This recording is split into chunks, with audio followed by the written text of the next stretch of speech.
एक सेकंड। अगला से। तीन भुवन में सार, वीतराग विज्ञानता, शिव स्वरूप शिवकार, नमो त्रियोग समारिके। छ ढाला, छठी ढाल मुनियोना स्वरूपનો વર્ણન, બરાબર? એ આપણો વિષય ચાલે છે અને એ વિષયમાં કાલ આપણી ચર્ચા એટલે ગઈ ક્લાસમાં લાસ્ટ ક્લાસમાં આપણી ચર્ચા કેટલા પદ સુધી થઈ ગઈ હતી? મુનિઓના 6 આવશ્યક છે ને એના ઉપર આપણી ચર્ચા થઈ, ઠીક છે? કયા કયા 6 આવશ્યકો છે? એ સમતા, સ્તુતિ, વંદન, સ્વાધ્યાય, પ્રતિક્રમણ આદિ, એ બધા એમના મુનિરાજોના 6 આવશ્યકો છે. અને આવશ્યક એટલે કયા કાર્ય? જે નિત્ય કરવા જેવા કાર્ય છે એને આવશ્યક કહેવાય છે, બરાબર? નિત્ય કરવા જેવા કાર્યોને આવશ્યક કહેવાય છે. આમ તો મુનિરાજ દરેક કાર્ય જે એમના જીવનમાં છે ને એ નિત્ય જ કરે છે, તો પણ અમુક વસ્તુને આવશ્યક કર્મ રૂપે કહેવામાં આવે છે. એટલે બીજી બધી વસ્તુઓ સાથે સાથે ગમે તેવી વ્યવસ્થા હોય એ આ બાબતમાં પોતાનો સમય કાઢે છે, એટલા માટે એ આવશ્યક કાર્ય કહેવામાં આવે છે. એટલો ક્લિયર થયો? બરાબર. હવે એ આવશ્યક 6 થઈ ગયા. હવે 6 આવશ્યક પછી આવે છે એક સુંદર ચર્ચા, 7 શેષ ગુણ, ઠીક છે? 28 મૂળ ગુણ ગણીએ આપણે, કેવા થઈ ગયા? સૌથી પહેલા 5 શું આવ્યા? બોલો. 5 મહાવૃત. પછી શું આવ્યા? 5 સમિતિ. પછી શું આવ્યા? બોલો. હા, 3 ગુપ્તિ. 3 ગુપ્તિ. ગુપ્તિ છે પણ ગુપ્તિ મૂળ ગુણોમાં નથી, એ વસ્તુ સમજો. ગુપ્તિની ચર્ચા કરી પણ ગુપ્તિ મૂળ ગુણોમાં નથી, કેમ કે મૂળ ગુણોમાં 5 મહાવ્રત લીધે છે, બરાબર? મેં તમને જનરલી કીધું હતું ને કે 5 3 પંજા, 1 છક્કા અને 1 સત્તા, બરાબર? 3 પંજા, 1 છક્કા, 1 સત્તા, આવી રીતે 28 મૂળ ગુણ સાધુના હોય છે. ક્લિયર? એમાં 5 મહાવ્રત, 5 સમિતિ અને 5 શું આવ્યું આગળ? રસ, રૂપ, ગંધ. હા, વેરી ગુડ. 5 ઇન્દ્રિય વિજય. એના માટે એક લાઈન આવી હતી ને, રસ, રૂપ, ગંધ તથા પરસ અરુ શબ્દ શુભ અસુહાવની, તેને મેન રાગ વિરોધ પંચેન્દ્રિય જયન પદ પાવની. ઠીક છે? એટલે આમાં આવી ગયું કે 5 ઇન્દ્રિયના વિષયોમાં રાગ નહીં, 5 ઇન્દ્રિયના વિષયોમાં દ્વેષ નહીં, એ રાગ દ્વેષને અભાવને 5 ઇન્દ્રિય વિજય કહેવામાં આવે છે. ક્લિયર? પાકું? સરસ. પછી 5 ઇન્દ્રિય વિજય પછી શું આવે છે? શું આવ્યા? 6 આવશ્યક. કયા કયા કોને યાદ છે આ કાલે ચર્ચામાં? સમતા, સ્તુતિ. હા બોલો બિંદુબેન. બિંદુબેન ટ્રાય કરો, બહુ સરસ. સમતા નલિની બોલું છું, તો ખબર નહીં. આ બિંદુબેન કહેવાના હતા. Okay okay. 6 આવશ્યક છે: સમતા ધારણ કરવાનું, સ્તુતિ કરવું, વંદન કરવું, વંદના કરવી, સ્વાધ્યાય, પ્રતિક્રમણ અને શરીર પ્રત્યે રાગની એટલે કાયત્સક. બહુ સરસ. એટલે સિમ્પલ ભાષામાં એક પ્રશ્ન તમને પૂછું કે સ્તુતિ અને વંદન વચ્ચે શું ફેર છે? સ્તુતિ આપણે ઉભા કરી શકે, એટલે એમ. સ્તુતિ એટલે વચનથી કહેવું અને વંદન એટલે વંદન કરવું, બરાબર? એટલે તમારો આ બાબતમાં જ કઈ પ્રશ્ન હતો? કંઈક તમારો પ્રશ્ન આવ્યો તો સમજી નહીં શક્યો. હા, તો એટલે આ બાબતમાં જ કઈ હોય તો એટલે સ્તુતિ અને બંધન વચ્ચે ફંડામેન્ટલ ડિફરન્સ એટલું છે કે સ્તુતિ કેવી હોય, બોલીને પણ હોય, અને બંધન કેવો હોય, ઝૂકીને પણ કરવામાં આવે. તો ઝૂકીને જે ક્રિયા કરવામાં આવે છે એ બંધન કહેવામાં આવે, અને બોલીને જે કરવામાં આવે સ્તુતિ કહેવામાં આવે. મુનિરાજ તીર્થંકર ભગવંતોની, આચાર્ય ભગવંતોની સ્તુતિ પણ કરે છે અને વંદન પણ કરે છે. બરાબર? જેમ કે આપણે લૌકિકમાં આમ કરીએ અને જય જયંત ના કરીએ તો, અને એમ કરે જય જયંત તો સારું લાગે, એટલે મોઢામાં જય જયંત પણ કહો અને આમ વંદન પણ. આ વસ્તુ એક સિમ્પલ વસ્તુમાં કીધું. નહીં તો પછી મંદિરના દરવાજા જઈને કહો કે હાય ભગવાન, ભાઈ ભગવાન.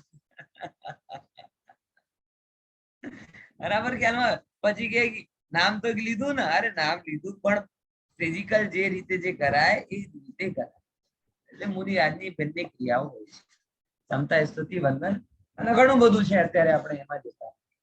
હવે આટલા ગુણો એમના થઈ ગયા, 21 થઈ ગયા. હવે બાકીના 7 શેષ ગુણ કયા છે? શેષ ગુણ એમની રૂટીન ક્રિયાઓ સંબંધી છે. ઠીક છે? એક પદ લઈએ જે આગળની છે. આ તમને શેર કરી દઈએ હું.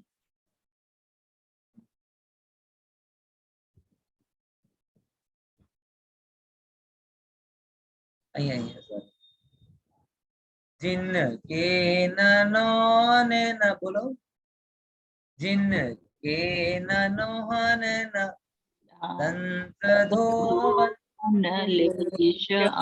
શંબર આવરણ ભૂમાહિ બિચલી રયન કછુ શયન એકાંત.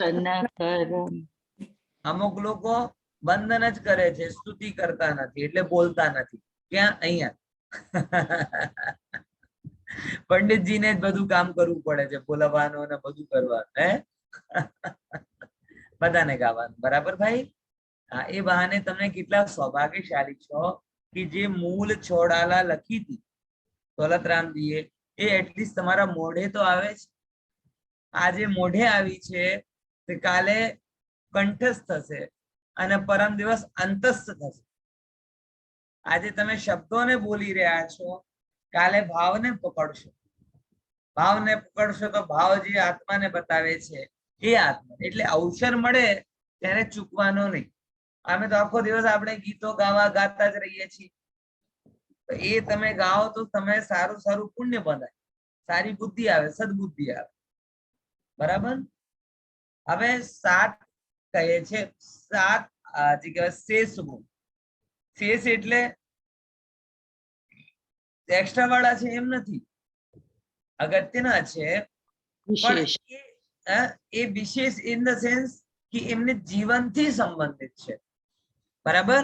એટલે રહેણી કરણીથી સંબંધિત છે કે મુનિરાજની રહેણી કરણી કેવી હોય એ તમને 7 શેષ ગુણોના માધ્યમથી ખબર પડે. ઠીક છે? કયા કયા છે? તો સૌથી પહેલા અહીંયા સમજીએ. જીન કેન નોહન. હવે બહુ ઇમ્પોર્ટન્ટ વસ્તુ છે, જેનો ઉપર બહુ મોટો લાંછન લગાડવામાં આવે છે કે ભાઈ મુનિરાજ નાતા નથી. હવે કેવો વિચિત્ર છે કે શ્રાવક નાયા વગર દેરાસર જાય તો પાપી. બરાબર? મારો ક્વેશ્ચન ઈ જ હતો. હા, મારો ક્વેશ્ચન ઈ જ હતો. શું હતો? ફરીથી કહો. હા, ઈ જ તમે જે હમણાં કહો છો ને ઈ જ. ના ના, ફરીથી કહો ને. બધાને, મને થોડી કહો, બધાને ખબર પડે ને. પછી આન્સર કઈ બોલ ઉપર સિક્સર લગાડી ખબર જ નહીં પડે કે નો બોલ તો નહોતી. એ જ કે મુનિરાજ નાયા વગર વંદન કરે ને પૂજા કરે ને, પણ આપણે મંદિરે જઈએ તો નાઈ ધોઈને જવું પડે. બરાબર. 2 ઉત્તર આપીએ આપણે એનો. એક એમની આત્માની શુદ્ધતા અને બીજી એમની શરીરની શુદ્ધતા. 2 કારણ. પોઈન્ટ, પ્રશ્ન સમજ્યા? પ્રશ્ન એ જ હતો. તમે શોવર લખ્યું હશે, હું સુવર સાંભળતો, આટલો અંતર હતો. એ સુવર શબ્દ ક્યાંથી આવી ગયો ખ્યાલમાં નથી આવતો. મને જોનારા દેખનારા એટલા માટે મને ખબર નહોતી પડી. ઉચ્ચારણનું અંતર પડી ગયું. હવે સમજો. કે બે ઉત્તર અપેક્ષા આપીએ. પ્રશ્ન એ છે બેનો કે મુનિરાજ નાયા વગર જ રહે છે આખી જિંદગી અને બધા જ કામ એ રીતે કરે ને આપણે નાઈ ધોઈને જ કરવું એનું કારણ શું છે? બે કારણ તમને કીધા. એક તો શ્રાવકનો તન અપવિત્ર હોય છે. શું હોય છે? તન અપવિત્ર હોય છે. કારણ કે એનાથી આપણે રસોઈના, પાપના, ભોગના, દુનિયાભરના સારા ખોટા કામ કરીએ છીએ. બરાબર? એટલે એમ આ શ્રાવકનું શું હોય? તન અપવિત્ર. અને પછી અપવિત્ર તનથી એ કરે તો દોષ લાગે અને પ્લસ બધી જગ્યા ફરીને આવ્યો હોય. બરાબર? અને કોરોના તો અત્યારે આવ્યો પણ પેન્ડેમિક તો પહેલા ઘણા બધા આવતા હતા ને. અને ત્યારે કોઈ વ્યક્તિ કઈ રીતે કોના સંપર્કમાં જઈને આવ્યો છે એ કોઈને ભાન નહોતું. હવે મંદિરમાં પૂજા કરવા જાય અને સારી રીતે સ્વચ્છતા ના જાળવે તો એ તો એક પ્રકારનો બેક્ટેરિયાનો કેરિયર બની જાય, લઈ જનારો બની જાય. એટલા માટે શાસ્ત્રકારે સાર્વજનિક એ નિયમ બનાવ્યો કે બધાની રિસ્પોન્સિબિલિટી છે કે જ્યારે કોઈ ધાર્મિક સામૂહિક પ્રસંગ હોય ત્યારે બધા ચોખ્ખાઈનું ધ્યાન રાખે. Got it my point? કેમ કે લોકોને તો પાપથી ધર્મ કામથી છટકવાનો બહાનો જોઈએ. બરાબર ને? કાલ ઉઠીને કોઈને એમ કેવા લાગશે કે અમે દેરાસર એટલા માટે નથી જતા કે ત્યાં બધા માંદા લોકો આવે, સ્વચ્છતા રાખતા નથી, ત્યારે અમે બીમાર થઈ જઈશું, આમ થઈ જઈશું. કોરોનામાં કેટલા લોકો છટકી ગયા? બધું કામ કરે, દુકાને જાય, ઓફિસે જાય, ધંધા પાણી મળવા જાય, હળવા જાય, બધા કામ કરે, ત્યાં કોરોના નહીં આવે. લેકિન દેરાસર જવાની વાત કરીએ તો અત્યારે તો કેટલો કોરોના વધી ગયો છે ને આમ છે ને તેમ છે. બોલો, વિચાર કરો કેટલા લોકો એવા પ્રમાદી જીવો હતા, અત્યારે પણ છે, જે કોરોના નામથી બીજું કઈ બંધ ના કરે પણ ધર્મ ધ્યાન બંધ કરી. એવા પેલા પણ હશે. તો ત્યારે એ લોકો માટે સમજાવવા માટે કે નહીં ભાઈ, જેમ કે અત્યારે દુકાનો ઉપર લખે ને કે અમારે ત્યાં ફૂલી ચોખ્ખાઈ રાખવામાં આવે છે, ફૂલી વેક્સિનેટેડ સ્ટાફ છે, સોશિયલ ડિસ્ટન્સિંગ મેન્ટેન કરવામાં આવે છે. એવી જ રીતે આપણા પૂર્વજોએ આચાર્ય આવો નિયમ કર્યો કે અમારા બધા ધાર્મિક કાર્યોમાં શું મેન્ટેન કરવામાં આવે છે? ચોખ્ખાઈ મેન્ટેન કરવામાં આવે છે. એટલે અહીંયાથી કોઈને ઇન્ફેક્શન જેવો કઈ લાગશે નહીં. એક મુદ્દા. એ મુદ્દાના બે પોઈન્ટ થઈ ગયા. એક તો આપણું પાપમય જીવન હોય અને શ્રાવકનો કોન્ટેક્ટ બહુ હોય, એટલા માટે રોગ આદિના આરોગ્યના એંગલથી પણ સફાઈ જરૂરી છે. બરાબર? અને કમ્પેરેટિવલી મુનિરાજનું જીવન જોવામાં આવીએ તો એમના જીવનમાં કોઈ એ પોતાના દેહથી એક પણ પાપ કામ કરતા નથી. કરે છે તો મલિનતા આવતી જ નથી. મુનિરાજના પોતાના દેહથી એક પણ પાપનું કામ કરતા નથી, માટે એમનો તન મલિન થતો નથી. બીજા નંબર, મુનિરાજ કોઈના ડાયરેક્ટ સંપર્કમાં આવતા જ નથી. બરાબર? આજે તમે વિચાર કરો કે કોરોના થયો ત્યારે બાકી લોકોને બહુ થયો પણ સાધુ સાધ્વીઓને ઓછો થયો કમ્પેરેટિવ. કારણ કે જૈન સાધુ શ્રાવકની ઓલરેડી જીવનશૈલી એવી હોય છે કે કોઈને ડાયરેક્ટ કોન્ટેક્ટમાં આવતો જ નથી. આવતા નથી તો એટલે જે બેક્ટેરિયા અને રોગ જે બધી વસ્તુ હોય એની પોસિબિલિટી ઓછી થઈ જાય. ત્રીજા નંબરની વાત, મનની સ્વચ્છતા. એ એક નિમિત્ત નૈમિત્તિક વ્યવસ્થા છે. જેમ કે આપણે ભણીએ છીએ તો આમ ગંદાતા ભણવા બેસીએ તો મજા આવે, મન લાગે?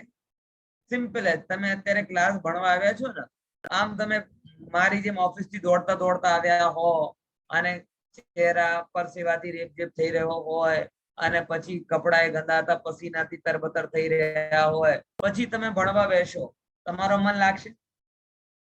ઓછું લાગે. અને તમે આમ નીટ એન્ડ ક્લીન શુદ્ધ સાફ વસ્ત્ર પહેરીને બેસો તો તમારો મન લાગશે જ.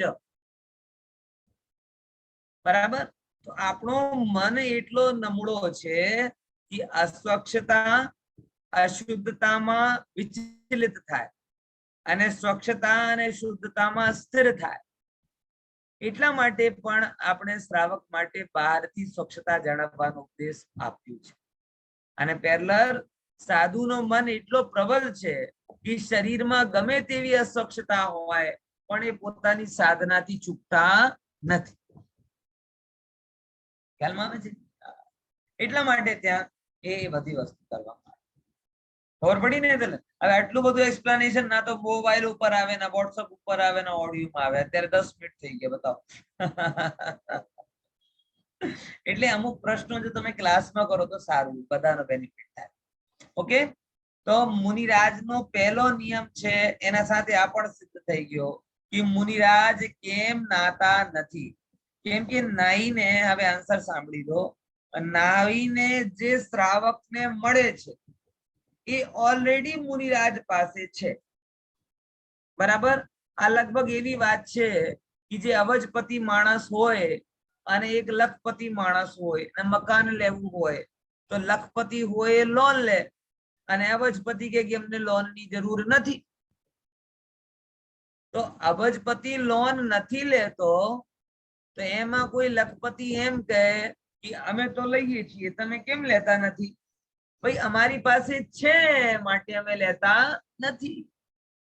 સિમ્પલ છે. એવી જ રીતે આપણે નાઈ ધોઈને જે મેળવવા માંગીએ છીએ એ બધું મુનિરાજ પાસે છે, એટલા માટે એમને નાવાની જરૂર હોતી નથી. પણ પેરેલલી નાવાની ક્રિયા જે છે ને નિર્દોષ નથી, હિંસા હોય છે. તો જે શ્રાવક પણ હિંસા કરે, પણ શ્રાવકની હિંસા એમ કહેવાય કે ભાઈ અનિવાર્ય થઈ ગઈ, મોટો લાભ કરતા એ નાનો લાભ ચલાવી લો. બરાબર? પણ મુનિરાજ માટે જે લાભ છે ઓલરેડી છે, તો પછી નુકસાન કેમ કરી? પોઈન્ટ સમજ્યા? તો લાભ અલાભનો વિચાર કરીને પણ અહીંયા આવું નક્કી થાય છે કે મુનિરાજ આખી જિંદગી નવન કરતા. બરાબર? બીજા નંબરની વાત એક ઓર આવે કે આપણે કેમ પ્રોબ્લેમ થાય? કેમ કે આપણે વસ્ત્ર પહેરીએ છીએ અને વસ્ત્ર પહેરીએ છીએ તો પરસેવો હોય. બરાબર? અને મુનિરાજનું શરીર કેવો હોય? દિગંબર હોય. એટલે હવાનું સંચાર એવો રહે છે કે હવાના સંચારને લીધે એમને કોઈ પણ જાતનું આવું કઈ કામ થતું નથી. એક સેકન્ડ જરા, એક બોરવેલ વાગે છે, એક મિનિટ માટે પોઝ કરતો.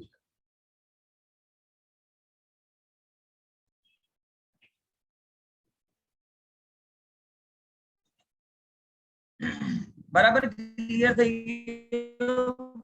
તો એક મુનિરાજનો વ્રત છે. કયો વ્રત છે? નવન.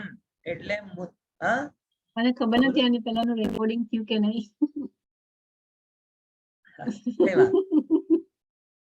શું થયું? ખબર નહીં આની પહેલાનું રેકોર્ડિંગ થયું કે નહીં. શું છે? કેમ કે આવ્યું હતું એમાં રેકોર્ડિંગ સ્ટાર્ટેડ બે વાર પોઝ કરીને આવ્યું સ્ટોપ હતું. કરો. ઓકે, એટલે ચિંતા ના કરો. પહેલા થયો તો તમારી વ્યવસ્થા ફેલ ના હોય, તમે ચિંતા ના કરો. સર, મુનિરાજ આપણે જે શ્રાવક હોય એ પૂજા કરે ભગવાનની, પણ મુનિરાજ કેમ ન કરે? સિમ્પલ છે. માંદો વ્યક્તિ દવા લે, માંદો ન હોય દવા કેમ લે? મને આ તો શ્રાવક કેમ કરે છે પ્રશ્ન એ છે, મુનિરાજ કેમ નથી કરતા એ પ્રશ્ન નથી. પછી તો એવા વગર સિદ્ધ ભગવાન કેમ પૂજા નથી કરતા, અનંત ભગવાન કેમ પૂજા નથી કરતા? એટલે તમે પહેલા સમજવું જોઈએ કે પૂજા કરવું આવશ્યક છે તો કઈ હદમાં. જેમ કે સિમ્પલ એટીકેટી નો એક્ઝામ આપવું જરૂરી છે કે નહીં? એટીકેટી કહેવાય ને ગુજરાતીમાં, સપ્લિમેન્ટરી. એટીકેટી નો એક્ઝામ આપવો જરૂરી છે કે નહીં? બોલો હરકભાઈ, શું કેવું છે? એટલે જો ફેલ થતા હો તો આપવું પડે. આપણે ફેલિયર છીએ. અશુભ ને ટાળવા માટે શુભ આવે. હા, મુનિરાજ ફેલ નથી, ફર્સ્ટ ટ્રાય પાસ થઈ ગયા છે. તો એ જે હાયર સેકન્ડરી એક્ઝામ વસ્તુ કરી શકતા હોય એ લોઅર કેમ કરે? સમજો, આત્માનું ધ્યાન સૌથી શ્રેષ્ઠ ક્રિયા છે. અનંત ભગવાન એમાં જ રહે છે, સાધુ ભગવાન એમાં જ રહે છે, પણ કદાચ બહાર આવે તો જ્ઞાન ધ્યાનમાં એના કરતા થોડો નીચો, ધ્યાન કરતા નીચો, પણ શુભ રાગ કરતા શુભ રાગમાં શ્રેષ્ઠ, તો એ કરે. અને આપણે એમાં પણ રહી શકતા નથી, માટે આપણે પૂજનમાં કરીએ. એ બહુ ખોટી થઈ રહ્યું, ખબર છે? અત્યારે લોકોને એમ શીખવાડવામાં આવે છે કે તમે જો પૂજા ના કરો તો તમે જૈન નહીં. અરે ભાઈ, ભગવાન આત્માનો અનુભવ ના કરો તો તમે જૈન નહીં. ખ્યાલમાં આવે છે કે નહીં? તો જે એટીકેટી ને એક્ઝામ જ્યારે તમે મેનમાં ફેલ હો ત્યારે આપવાની જરૂર પડે, પણ જો એક્ઝામ આપ્યા પહેલા ટ્રાયલમાં તમે પાસ થઈ ગયા હો તો પછી એટીકેટી ની જરૂર ક્યાંથી આવે? જે નીચલી દશામાં જરૂરી હોય ઉચલી દશામાં એ વસ્તુ જરૂરી હોતી નથી. Got it my point? અહીંયા સરસ ને. તો એક થઈ ગયું ક્લિયર. નવન, જેમનું નવન હોતો નથી. પછી ના દંત ધોવન, દાંત પણ મુનિરાજ ધોતા નથી. કેમ? મુનિરાજ, એક મારા મિત્રે પૂછ્યો કે ભાઈ મુનિરાજ ટૂથબ્રશ કે બ્રશ કેમ નથી કરતા? તો મેં ઊંધો પ્રશ્ન કર્યો એને કે પહેલા તું બતા કે તું કેમ કરે છે. સિમ્પલ વસ્તુ. પ્રશ્ન મુનિરાજ પાસે ન હોવું જોઈએ દરેક વસ્તુ કે મુનિરાજ નાતા કેમ નથી, મુનિરાજ મોઢું ધોતા કેમ નથી. પ્રશ્ન આપને હોવું જોઈએ કે આપણે કેમ નાહીએ છીએ, આપણે કેમ મોં ધોઈએ છીએ. હવે બોલો, તમે તમારા મોં ધોવાના કારણ બતાવશો તો મુનિરાજ કેમ મોઢું ધોતા નથી એના કારણ તમને ખબર પડી જશે. બોલો, આપણે કેમ ધોઈએ છીએ મોઢું? હે, કોઈ આઈડિયા? પહેલાથી જ એ પણ મને બતાવવા પડે. શું કીધું? પહેલાથી જ ટ્રેન થયેલા છે એવી રીતના. નાના હતા ત્યારે જ આપણે કહેવામાં આવ્યું હતું કે ટ્વાઇસ અ ડે 2 વાર મોઢું ધોવું જોઈએ, આમ કરવું જોઈએ. ઠીક છે, પણ તમે વિચારો એ પણ કેમ કહેવાની જરૂર પડી? કેમ કહેવાની જરૂર? માટીને એકચ્યુઅલમાં આપણું માટીને ધૂળ તો આપણે જામે જ છે, એટલે ઈ લોકોને જો ઈ વસ્તુ પણ હશે તો એમના આત્મસાધનામાં જ હેલ્પફુલ નો થાત અગર ઈ અલાઉડ હોત તો. એ જ તો કહું છું, કે એ એટલા પરિપક્વ થઈ ગયા છે કે જ્યારે એમને ચારો બાજુ આગ લાગે તો એમની આત્મા ડિસ્ટર્બ થતી નથી, તો ધૂળ માટી કેવી રીતે એમને ડિસ્ટર્બ કરે? એક મુદ્દા સમજ્યા? એ બધું ઇમેચ્યોરિટીની દશા છે. આપની હજી આત્મબળ બહુ નબળો છે, આપણે બધી જગ્યાએ ડિસ્ટર્બ થઈએ છીએ, એટલા માટે આપણે સમજવું થોડુંક અઘરું પડે. પણ મુનિરાજ એવા નથી. સમજ્યા કે નહીં સમજ્યા? બીજા નંબરની વાત, થોડુંક કોઈની એક જ વસ્તુ તમે જોશો તો તમે હેરાન થશો. દાખલા તરીકે હું મારી વાત તમને કહું, મારી એક ટેવ કહું કે કંઈ પણ વસ્તુ કહું. એક્ઝામ હોય ને, 3 વાગે એક્ઝામ હોય ને, તો હું એ દિવસ સહેજ પણ નહોતો ભણતો હતો. બરાબર, વહેલો સુઈ જતો હતો અને લગભગ આખો દિવસ ચોપડી ના અડું. કેમ કે જે દિવસે એક્ઝામ હોય ને એ દિવસ ટોટલી રિલેક્સ. બરાબર. હવે કોઈ મને એ દશા જોવે, હા એ તો ભણતા જ નથી અને તોય ટોપ કરે છે, એટલે આપણે શું કરવાનું? ભણવાનો બંધ કરી દેવાનું. પણ એના પહેલા 364 દિવસ ભણવું પડે. Got it my point? એમ મુનિરાજ કેમ આ બધું કરે છે એના પાછળનો એમનો પુરુષાર્થ તમે જો તો તમે આજની ક્રિયા ખ્યાલમાં આવશે. ખ્યાલમાં આવે છે કે? હા, મુદ્દા એટલું છે. દાંત ધોવાની જરૂર આપણે એટલા માટે પડે છે કેમ કે એક તો આપણી મોઢું છે ને 24 કલાક ચાલુ જ હોય છે કે નથી હોતો? પહેલા નાસ્તો કરી લીધું, પછી બહાર ગયા તો આઈસ્ક્રીમ ખાઈ લીધી, પછી પાણીપુરી ખાઈ લીધી, પછી સબ્જી, એટલે જે મળે ખાઈ લો. એટલે સ્વાભાવિક રૂપથી તમારા અમારા મોઢામાં શું થઈ જાય? જામી જાય. બીજા નંબરની વાત, આપણે આવશ્યકતા જેટલો ગ્રહણ કરીએ છીએ કે આવશ્યકતાથી વધારે ગ્રહણ કરીએ છીએ? ફેક્ટ કહું, આવશ્યકતા તો આટલી હોય અને ખાઈએ છીએ એટલો. હવે એ અંદર જઈને શું કરશે? સડેગા, ગંધાશે. પછી એ ગંધાશે તો એમાંથી ગેસો નીકળશે, બદબુ થશે, દુર્ગંધ આવશે. અને આપણે એટલા માટે દુર્ગંધ અને એ બધાના નિવારણ કરવા માટે બ્રશ કરીએ છીએ. પોઈન્ટ સમજ્યા કે નહીં સમજ્યા? અને પછી અમુક લોકો કહી દે કે દાંત વ્હાઈટ હોય તો મોતી જैसे ચમકે, તો આપણે કહેવામાં સારું લાગે કે સ્માઇલ કેવી હોવી જોઈએ? મોતીની જેમ હોવી જોઈએ. તો અમુક દોષોને દૂર કરવા માટે અને અમુક જગતમાં સારા દેખાડવા માટે આપણે બ્રશ કે પેસ્ટ કરીએ છીએ. એગ્રી? હવે હું તમને મુનિરાજના પોઈન્ટ ઓફ વ્યૂ થી બતાવું. એક તો મુનિરાજ આખો દિવસ ખાખા કરે છે. એક બાર દિન મેં એક બાર હાર કરે, એટલે મોઢું એમનું ગંદુ થાય જ નહીં. પછી આપણા જેવું વધારે 4 ટાઈમ ખાઈ લઈએ એવું કરે છે. અલ્પ એટલે જેટલો એ આહાર ગ્રહણ કરે છે એમની બોડી એને આખાને એબ્ઝોર્વ કરી લે છે, તો સરપ્લસ થતો નથી એમના ત્યાં. એમની હોજડીમાં ફૂડ સરપ્લસ થતો નથી. અને પ્લસ શ્રમ કેટલો? વાહન એમની પાસે છે નહીં, બધી જગ્યાએ ચાલતા ચાલતા જવાનું, બધા કામ જાતે કરવાનું. તો જે થોડું ઘણું છે એ શું થાય? પ્રોપરલી ડાયજેસ્ટ થાય. અને પ્રોપરલી ડાયજેસ્ટ થાય તો વધે નહીં તો ગંધા આવે નહીં.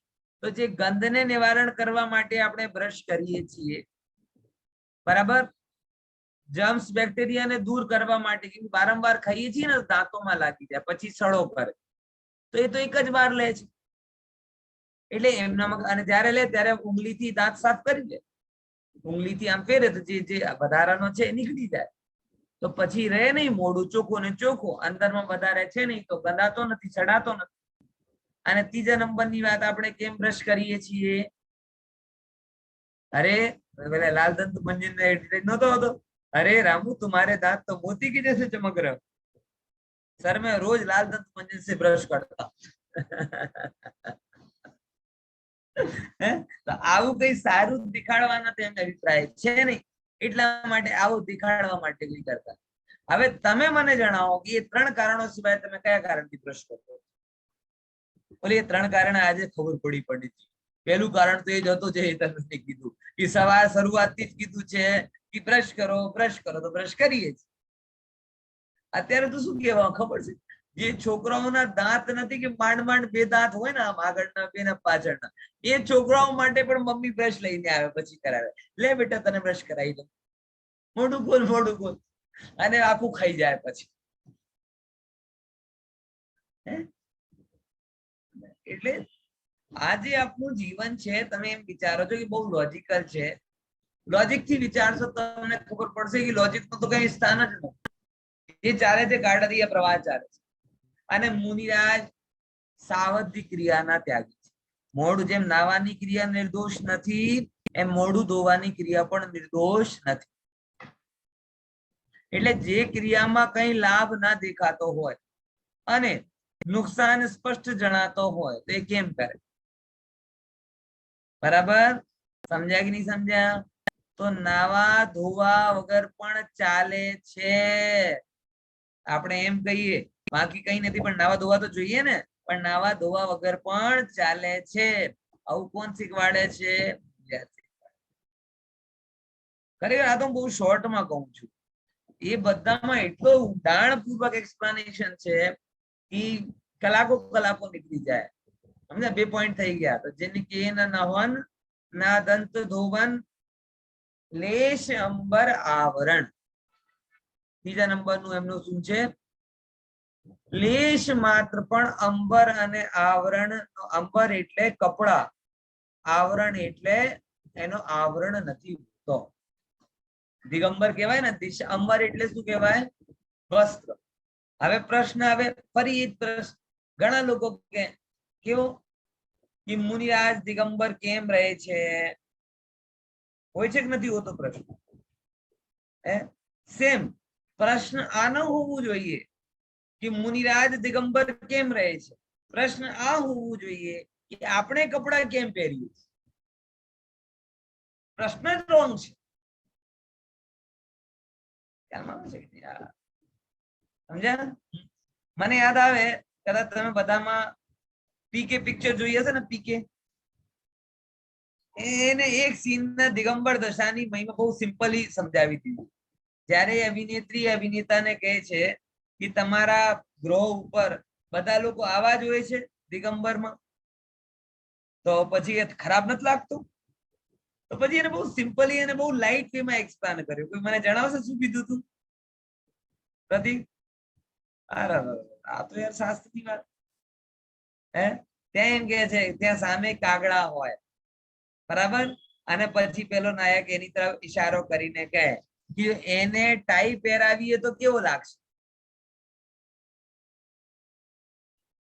હે એ કહે છે કે નથી કહેતા? હે એને ટાઈ એવું જ કઈ કહે છે. ટાઈ કહે છે કે બીજું કઈ કહે? કોટ પહેરાવી, ટાઈ કે કોટ એવું કોઈ શબ્દ કહે છે કે આ કાગડો છે જેવો છે એવો છે, એને ટાઈ પહેરાવો તો કેવો લાગે? ખરાબ લાગે કે નહીં લાગે? એ મુદ્દા છે. એકચ્યુઅલમાં દિગંબરપણું સ્વરૂપ છે અને વસ્ત્ર પહેરવું વિકાર છે, પણ વિકાર લોકો એક્સેપ્ટ કરી લીધું છે. એટલા માટે આ કપડા પહેરવું, જે દિગંબર એવું લોકોને ખરાબ લાગે છે. આ લગભગ એવું જ છે કેમ જેમ કે બાળક છે ને દૂધ પીને મોટો થાય, બરાબર છે ને, પણ કોઈ એમ કોકટેલ પાર્ટી મોકટેલ પાર્ટી હોય અને ત્યાં જઈને દૂધ પીવે તો બધા જે શરાબી દારૂડિયા લોકો છે એની હસી ઉડાય, જો હજી નાનો બાળક છે દૂધ પીવે છે, અમે મોટા થઈ ગયા એટલે શું કરીએ છીએ? ચેસ કરીએ છીએ. એટલે શરાબીઓ પ્રકૃતિ કહેવાય અને વિકૃતિ છે. પણ બધા શરાબી ભેગા થઈ જાય એના વચ્ચે તમે દૂધનો ગ્લાસ લઈને ઉભા હો તો બધા તમારી મસ્કરી કરે. એમાં લોજિક છે કે ભીડનો બલ છે? સેમ પ્રશ્ન એ હોવું જ ના જોઈએ કે મુનિરાજ કેમ દિગંબર હોય છે. પ્રશ્ન એ હોવું જોઈએ કે આપણે કેમ વસ્ત્ર પહેરીએ છીએ. એના અમુક કારણો છે. કયા કારણો છે? સૌથી અગત્યનું કારણ કે આપણે શરીરને સહેજ સ્વીકાર કર્યો નથી, બરાબર? એટલા માટે કપડોના માધ્યમથી આપણી શેઠાઈ આપણે બતાવવા માંગીએ છીએ. જો જગતમાં વસ્ત્રની વ્યવસ્થા ના હોત તો 50,000ની સાડી અને એના આધારથી જે વર્ગ ભેદ ઉભો થાય છે એ રે કે મારી સાડી 50,000ની છે અને મારો સૂટ 25,000નો છે. આ આપણે કપડા નથી, એ કપડા આપણા અહંકાર પૂર્તિનો સાધન છે. સાચી કે ખોટી વાત? આવી જગ્યાએ આવા કપડા ના પહેરાય. આપણે સારા, આપણે મોલમાંથી લઈએ છીએ કપડા, આપણે આમ લારી ઉપરથી નહીં લઈએ છીએ. આ શું કહેવાય? પોઈન્ટ ખ્યાલમાં આવે છે? એ એકચ્યુઅલમાં વસ્ત્રાદિ આપણા અહંકાર પૂર્તિનો સાધન છે. બીજા નંબરની વાત, વસ્ત્ર જે છે આપણે વિકારને છુપાવવાનું સાધન છે. બાળક હોય ને, બાળક, એના અંદરમાં કોઈ વિકાર નથી અને વિકાર નથી સહેજ દિગંબર ઘૂમે છે, કઈ ફેર નથી પડતો. અને આપણા અંદરમાં એટલા બધા વિકારો છે કે આપણે સ્વીકાર નથી શકતા, સહેજ નથી. એટલા માટે તો શું કહેવાય? અહંકારની પૂર્તિ માટે આપણે વસ્ત્ર પહેરીએ છીએ, વિકારોને ઢાંકવા માટે આપણે વસ્ત્ર પહેરીએ છીએ. પોઈન્ટ ખ્યાલમાં આવે છે? અને ત્રીજા નંબર, શરીરને એવી સામર્થ્ય નથી કે શરદી ગરમીને સહન કરી શકે. તો શરદી ગરમીથી બચવા માટે આપણે શું કરીએ છીએ? વસ્ત્ર પહેરીએ છીએ. સુંદર દેખવા માટે વસ્ત્ર પહેરીએ છીએ. આવા કારણોથી આપણે વસ્ત્ર પહેરીએ છીએ. ત્યારે આવું વિચાર કર્યો કે નહીં કર્યો? તો કહું છું કે તમે જો લોજિકલી વિચાર કરશો ને તો આપણા જીવનમાં કઈ લોજિક દેખાશે. એટલે મનમાં એમ છે કે ચાલે જે ચાલે છે એમાં સેટ. હવે એ કારણો સિવાય તમને બીજું કોઈ કારણ લાગે છે? હવે એક એક કારણ ઉપર આપણે જઈએ. મુનિરાજને અહંકાર છે નહીં, તો કપડા પહેરીને ધોષ બતાવવાની એમ નહીં કે જો હું મોંઘા કપડા પહેરું છું, આવી ધોષ બતાવવાનો ભાવ એમને નથી. એક વાત. બીજા નંબરની વાત, કોઈ પણ જાતનો વિકાર છે, નાના બાળકની જેમ એકદમ નિર્દોષ, સામે લાખો લોકો હોય, બરાબર, દેવાંગનાઓની જેમ સ્ત્રીઓ હોય તો પણ એમના અંદરમાં એટલી દ્રઢતા. હું તો ઘણી વખત બહુ જ વિચાર કરું છું કે ધન્ય છે મુનિઓનો પુરુષાર્થ, ધન્ય છે એમનું આત્મબલ, કે ગમે તેવી સ્ત્રીઓ હોવે, દેવાંગનાઓ હોવે, બધું સામે આવતી જતી હોય, પણ એ કેવા એકદમ અંતરમાં થઈ ગયા છે કે હતું નહોતું બધું સરખું થઈ જાય એમના માટે, કોઈ અંદરમાં વિકારની તરંગ પણ ના હોય. સમજાય કે નહીં સમજાય? હા, એટલા માટે ધન્ય છે એમનું પુરુષાર્થ. તો એમને અંદરમાં વિકાર નથી માટે દિગંબર છે, એમને અહંકાર નથી માટે દિગંબર છે, બરાબર. અને બીજું કોઈ પણ જાતિની એમને કોઈ વર્ગભેદ ઉભો કરવું નથી માટે દિગંબર છે. અને પછી રહી શરદી ગરમી વાળી બોલે આ વેલિડ પોઈન્ટ છે, વાત તમારી સાચી. જો નમળાઈ હોય તો શું કરવાની? તો ધ્યાન રાખવાનું, નમળા વ્યક્તિ સાધુ પદના યોગ્ય નથી. સાધના કરો પણ સાધુ બનવા માટે તમારો શરીર આવો હોવો જોઈએ કે 45 ડિગ્રી ને પણ સહન કરી લે અને 5 ડિગ્રી ને પણ સહન કરી લે. ખ્યાલમાં આવે છે? આવી ઉપસર્ગ પરિચય સહન કરવાની એ મુનિરાજ શું કરે? આપણે સાધન વધારીએ છીએ અને મુનિરાજ સાધના વધારે છે, આટલું ફેર પડે, બરાબર. શરદી ગરમી થી બચવા માટે આપણે શું કરીએ? સાધન વધારીએ છીએ અને મુનિરાજ શું કરે? સાધના વધારે. અહીંયા શરદી વધે તો 2 કપડા વધી જાય અને ગરમી વધે તો 2 કપડા ઘટી જાય, કેમ કે બંને આપણે સહન કરવાની તાકાત નથી. અને મુનિરાજ કેવા હોય કે વધે તોય વાંધો નહીં અને ના વધે તોય વાંધો નહીં. આવો પોસિબલ છે? બોલે હા છે.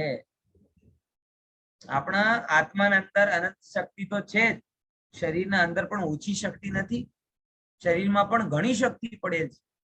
અને મુનિરાજ એના સાક્ષાત એક્ઝામ્પલ છે. ડન? હા, સરસ. તો જેને કે એના નવો એટલા માટે દિગંબર છે. તો ત્રણેય વસ્તુ ક્લિયર થઈ ગઈ. આજે આ મને એટલા માટે હું કહું છું કે જે તમને હું પોણો કલાક એક્સપ્લેન લગભગ કર્યો ને, આપકી અદાલત તમને નામ સાંભળ્યું હશે, સાંભળ્યું છે? હે, ત્યાં એક વાર યાદ છે તરુણ સાગરજી પહોંચ્યા હતા? હા, પહોંચ્યો. बराबर. रजत शर्मा पहलो प्रश्न ये कीधु कि हमने सुना है आप लोग बड़ी अप्राकृतिक जीवन शैली जीते हो.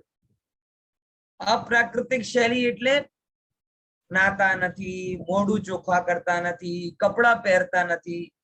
અને મને દુઃખની વાત એ છે કે તરુણ સાગરજી એક પણ ક્વેશ્ચન નું પ્રોપરલી આન્સર નથી આપ્યું છે. એકચ્યુઅલમાં આ જે બધી વસ્તુ મેં તમને કીધી ને, એના કરતા લોજિકલી એક્સપ્લેન થઈ શકે છે. અને તમે જ્યારે કહેશો કે અમે દિગંબર જૈન છીએ તો આ ક્વેશ્ચન ફટતી કોઈ પણ તમારી સામે કરી શકશે. કેવા કેવા તમે દિગંબર જૈન છો, તમારા સાધુ નાગા કેમ ફરે છે, તમે નાતા કેમ નથી, કેમ ધોતા કેમ નથી, આવી બધી. એટલે આવા ક્વેશ્ચન અવારનવાર આપની સામે આયા જ કરે છે. આવે છે કે નહીં આવતા?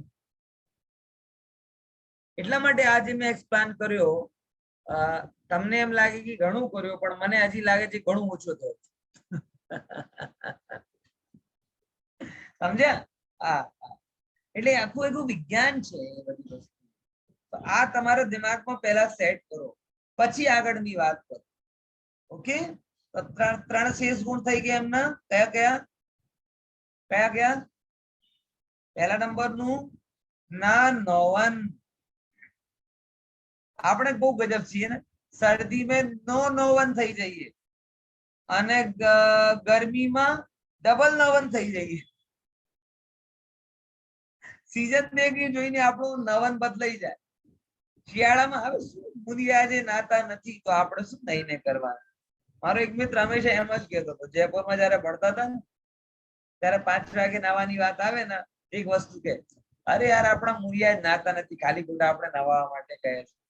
તો શિયાળામાં ના નવન હોય તો ઉનાળામાં ડબલ નવન થઈ જાય. મુનિરાજ એક જગ્યા રહે છે, ના શિયાળો ના ઉનાળો કઈ એમના માટે હોતો. થઈ ગયું. આગળ દંત ધોવન અને પછી અંબર આવરણ, ત્રીજા નંબર 3 થઈ ગયા. દિગંબર છે. પછી એક ઓર ઇમ્પોર્ટન્ટ વસ્તુ, નિદ્રા કેટલી હોય?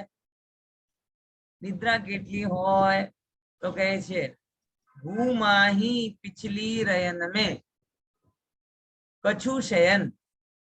એટલે ઊંઘ તો કેટલી જોઈએ? આપણે ડોક્ટર ને પૂછો તો કેટલી જોઈએ ઊંઘ આપણા માટે? આમ ડોક્ટર કે જો ભાઈ 8 કલાકની તો જોશે, 8 થી ઓછો કરો તો 7, 7 થી ઓછો કરો તો 6, અને 6 થી ઓછો થાય તમે ગાંડા થઈ જશો. સાચી વાત છે, આ લોજિકલ વાત છે. પ્રશ્ન એ કરો ને કેટલી જોઈએ, પ્રશ્ન એ કરો કે ઊંઘ શું કરે છે. એક જ લાઈનમાં કહું ને, તમારું મગજ છે ને એમને એમ તમારી પાસે સ્વિચ ઓન ઓફ નું નથી. એટલા માટે કુદરતે તમને ઊંઘ આપી છે કે તમે તમારા મનને ઓફ નથી કરી શકતા. તો ઊંઘ નામના સોફ્ટવેર થી તમારો મન થોડુંક ઓફ થાય અને તમે ફ્રેશ થાઓ. આ તમારી માંદગી, જેમ કે કોઈ એમ દેખાતો ના હોય ને આમ બરાબર, તો કોઈ દુકાન વાળો તમને ચશ્મા બનાવીને આપી દે, જો તમને દેખાતો નથી ને તમને ચશ્મા આપી દે, હવે દેખાશે બરાબર. એમ તમે જાતે ઓફ થઈ શકતા નથી, માટે તમને ઊંઘનો એક બટન આપી દીધું કે તમે ઊંઘ લો તો તમે ઓફ થઈ જાઓ. પણ મુનિરાજ પાસે ધ્યાન નામનો એક સેલ્ફ ડેવલપ્ડ બટન છે. તમે તમારો મન ગૂંચવાયેલો હોય છે અને મુનિરાજનો મન શાંત છે, તો જેવું રિલેક્સ તમે ઊંઘમાં ફીલ કરો છો એના કરતા અનંત ગણા રિલેક્સ એ ધ્યાનમાં ફીલ કરે છે.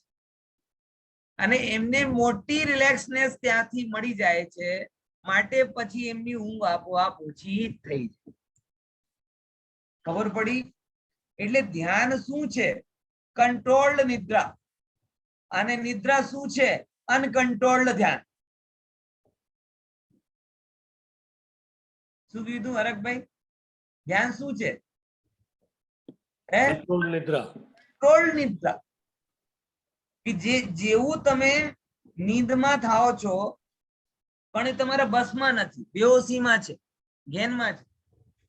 અને મુનિરાજ કંટ્રોલ્ડ એટલે પૂરે હોશો હવાસ પૂર્વક એ શું કરે? પોતાના ચિત્તને એકાગ્ર કરે, સ્થિર કરે. કંટ્રોલ્ડ છે, એટલા માટે એમને નિદ્રાની જરૂર હોતી નથી. અને ધ્યાન શું છે આપણું? આમ કહેવાય કંટ્રોલ નતા. અને નિદ્રા શું છે? અનકંટ્રોલ ધ્યાન. એ ધ્યાન જેવો થઈ રહ્યો છે પણ તમારો કોઈ ઠેકાણો નથી. ઠેકાણો નથી તો ગમે ત્યાં થાય છે. તો એટલા માટે મુનિરાજ ભૂમાહી ત્યાં સુએ છે જમીન પર.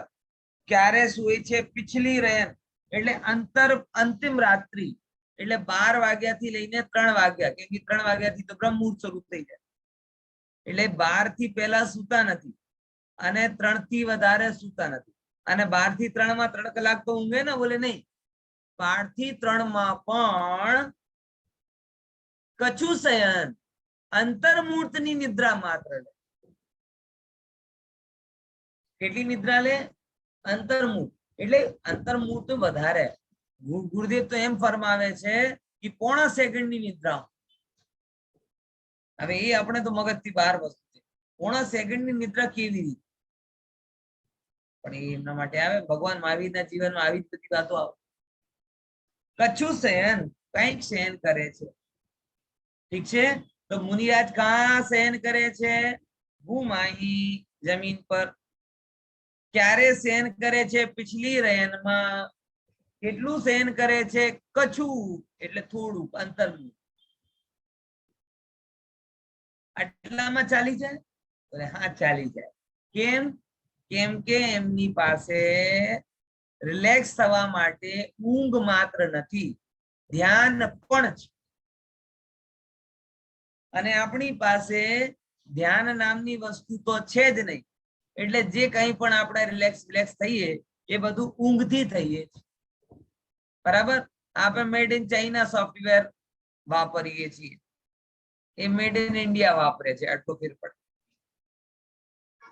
સમજ્યા? હે ઊંઘ નિદ્રા કેવી મેડ ઇન ચાઇના એટલે ઇમ્પોર્ટ કરેલી, અને મેડ ઇન ઇન્ડિયા એટલે ધ્યાન કેવો જાતે ડેવલપ કરેલું. બરાબર. જ્યારે જે વસ્તુ મેડ ઇન ઇન્ડિયામાં વધારે સારી ચાલતી હોય તો પછી મેડ ઇન ચાઇના લેવાની શી જરૂર? એટલે એમની ઓછી નીંદમાં પણ ચાલે. અને આપણે 8 કલાક સૂઈએ ને તોય કહીએ આજે મજા નથી આવી, આજે આમ ઊંઘ લાગે, આમ ડ્રાઉઝી લાગે ને આમ લાગે ને તેમ લાગે. કેટલું બધું આપણે વાત કરીએ. 10-10 કલાક સહીએ છીએ તો પણ આમ આપણે ઊંઘ ઓછી જ લાગે. એક વસ્તુ તમને કહું કે ઊંઘ અને ભૂખ એવી વસ્તુ છે જેટલી વધારો એટલી વધે અને જેટલી ઘટાડો એટલી ઘટે. નિયમ છે. આ ધર્મ નથી કહેતો, આયુર્વેદ એમ કહે છે. જેટલી વધારો એટલી વધે અને જેટલી ઘટાડો એટલી ઘટે. ભૂખ પણ એવો છે. તમે 10 રોટી ખાઓ ને તમારા શરીર રોજ 10 રોટીની ડિમાન્ડ કરશે. તમે ઘટાડતા ઘટાડતા ઘટાડતા ઘટાડતા અને 1 રોટલી ઉપર આવો ને તો એનું એ જ શરીર 1 રોટલી બરાબર કામ કરશે. બરાબર સમજાય કે નહીં સમજાય? આ નિયમ છે. તો કછું શયન પછી ચોથા 5મા નંબરમાં શું આવે એમનું? એકાસનકરણ. કેવું કરે છે મુનિરાજ? 1 બાર આહાર કરે. 1 બાર આહાર. 1 બાર આહાર એટલે કેવો? આહાર કરે, પાણી પણ ત્યાં જ લે. દિગંબર પરંપરામાં એકાસન એટલે કેવો હોય? આખો દિવસ તમે પાણી પીવો, આ એકાસન નથી. દિગંબર પરંપરામાં એકાસન મતલબ જ્યાં તમે આહાર લો એની સાથે જ પાણી પી લો, એ જ એકાસન કહેવાય. બાકી તમે વારંવાર પાણી પીઓ તો એકાસન ના કહેવાય, કેમ કે પાણી પણ આહાર છે. તો સાચો એકાસન કોણ કરે? મુનિરાજ કરે એકાસન. પછી એનો પ્રશ્ન આવે 1 બાર આહાર થી ચાલી જાય? ચાલી જાય છે. બોડી નું સિસ્ટમ આપણે સમજતા નથી. હું પર્યુષણ વગેરેમાં જાઉં 10 લાખ તો 1 જ વાર ભોજન કરું, બરાબર. તો 10 દિવસ પછી 11-12મો દિવસ આવે ને ત્યારે આમ બોડીને કેવું પડે કે હવે બીજી વાર લઈ શકે છે. ભૂખ લાગતી નથી. પછી ધીમે ધીમે પેલા 11મા દિવસે પૌવા ખાઈએ, પછી ખીચડી ખાઈએ, પછી જઈને ફૂલ ડાઈટ. બોલો ખુશી. સર આહાર વગર તો કદાચ ચાલે પણ પાણી વગર તો શરીરને ઈ લોકોને સાઈડ ઇફેક્ટ નહીં થતી હોય. એટલા માટે કે ઈ લોકો પાછા તપ કરે, તડકામાં વિહાર કરે તો જો ભાઈ આપણી હાલતમાં, આપણી આ હાલતથી મુનિરાજની હાલતનો વિચાર ના કરો. એ વૈરાગ્યના શિખર ઉપર વિરાજમાન છે અને આપણે રાગની ખીણમાં છીએ. અંતર ખબર પડે છે? સમજાય કે નહીં? ફંડામેન્ટલ વસ્તુને સમજ. જેમ કે આપણે ઘણી વખત આમ કહેવાય ને કે નાનો છોકરો હોય ને, નાનો છોકરો, એ નાના છોકરાને જેમ આમ સમજાવવું કે રોજ રોજ ઓફિસ કેમ જાય છે, કેવું અઘરું છે. એના મગજમાં ઘૂસે જ નહીં કે રોજે રોજ ઓફિસ કેમ જવું. મારા વેદાંત જોડે રોજ એવું થાય, કેમ ઓફિસ જાઓ છો? નહીં જાઓ. ક્યારે બોટલ છુપાઈ દેશે, ક્યારે બેગ છુપાઈ દેશે, બોલો નહીં જાઓ. એટલે જેમ આ હાલત છે ને એને એમ લાગે આ શું ખાલી ખોટા બેગ હોટલ લઈને આગળ જતા રહે, મારી સાથે રમે, પત્તા ખેલે, એને આ કામ જ ન લાગે. પડી ને આ જે આપણી દશા છે. આપણે હજી જે વિચાર કરીએ ને શરીરના મમત્વ સાથે વિચાર કરીએ છીએ. એક ક્ષણ માટે તમે એમ નક્કી કરો કે શરીર હું નથી, પછી આહારની કેટલી જરૂર, પાણીની કેટલી જરૂર, દવાની કેટલી જરૂર, ઠંડી ગરમીથી બચનારા એ બધાની કેટલી જરૂર. મુદ્દા પહેલા નિર્ણય કરો, ફંડામેન્ટલી ક્લિયર કરો ને. તો રાગના ખીણમાં બેસેલા માણસો વૈરાગ્યની શિખરને સમજી શકતા નથી. ત્યારે આ બધા પ્રશ્નો ઉભા થાય. અને મુનિરાજની બે વસ્તુ, એક તો બીજા નંબરની ભૂલ એમ છે કે ભાઈ તમને કે આપણે એમ માનીએ છીએ કે ઓછા ખાવાથી આપણી નિમિત્તાધીન દ્રષ્ટિ છે. ખરેખર આમ જોવા જઈએ તો જેવો પાપ નો તેવો તો આવું થાય. તમે આટલું બધું વિચાર કરો તો પણ માંદા થાવ છો કે નથી? અને એ વિચાર નથી કરતા તોય કમ્પેરેટિવલી સ્વસ્થ રહે છે. બોલો મીનાબેન. હું કેવાની હતી એકાસન એટલે એક આસન. ના, આસન નહીં, આસન. તો આસન અહીંયા- એટલે ભોજન. તો અહીંયા અન્વયાર્થમાં એમ લખ્યું છે કે એક પડખે. હે? એક એક જગ્યાએ. હા, એક પડખે. હા, ના પડખે તો નહીં, એ સુવાની વાત આવે. એ જે એક પડખે વાત છે ને એ સુવામાં છે. સુવામાં એક આસનથી શયન કરે. ઓકે. આ એક આસન એ સારું તમને ધ્યાન કરાયો. સુવામાં એમનું એક આસન હોય. એક આસન હોય એટલે જે પડખે જે સુવાનો ટ્રાય કર્યો એ જ પડખે ઊભા થાય. કેમ કે ઊંઘમાં પડખા ફરી ગયા અને ત્યાં જીવ હશે એ મરી જાય તો પછી એમને દોષ લાગે ને. એટલે મુનિરાજ જે પડખે સૂવે છે ને એ જ પડખે ઊભા થાય છે. ઊંઘમાં કરવટ પણ લેતા નથી. એ કહેવાય એક આસન. બરાબર, એક આસનમાં સૂવું. અને જે અહીંયા વાત ચાલે છે એક આસન. બરાબર, એવી રીતે સમજવા. એક આસન કરણ, ઠીક છે ને. હવે જો અહીંયા આવ્યા એક આવી ગયો ને, બરાબર. એટલી વાત થઈ. હવે પછી કેવી વાત કરે? એક બાર દિન મેં લે આયા. ચલો છઠ્ઠા નંબર નો પોઈન્ટ 5. હા, एक बार दिन में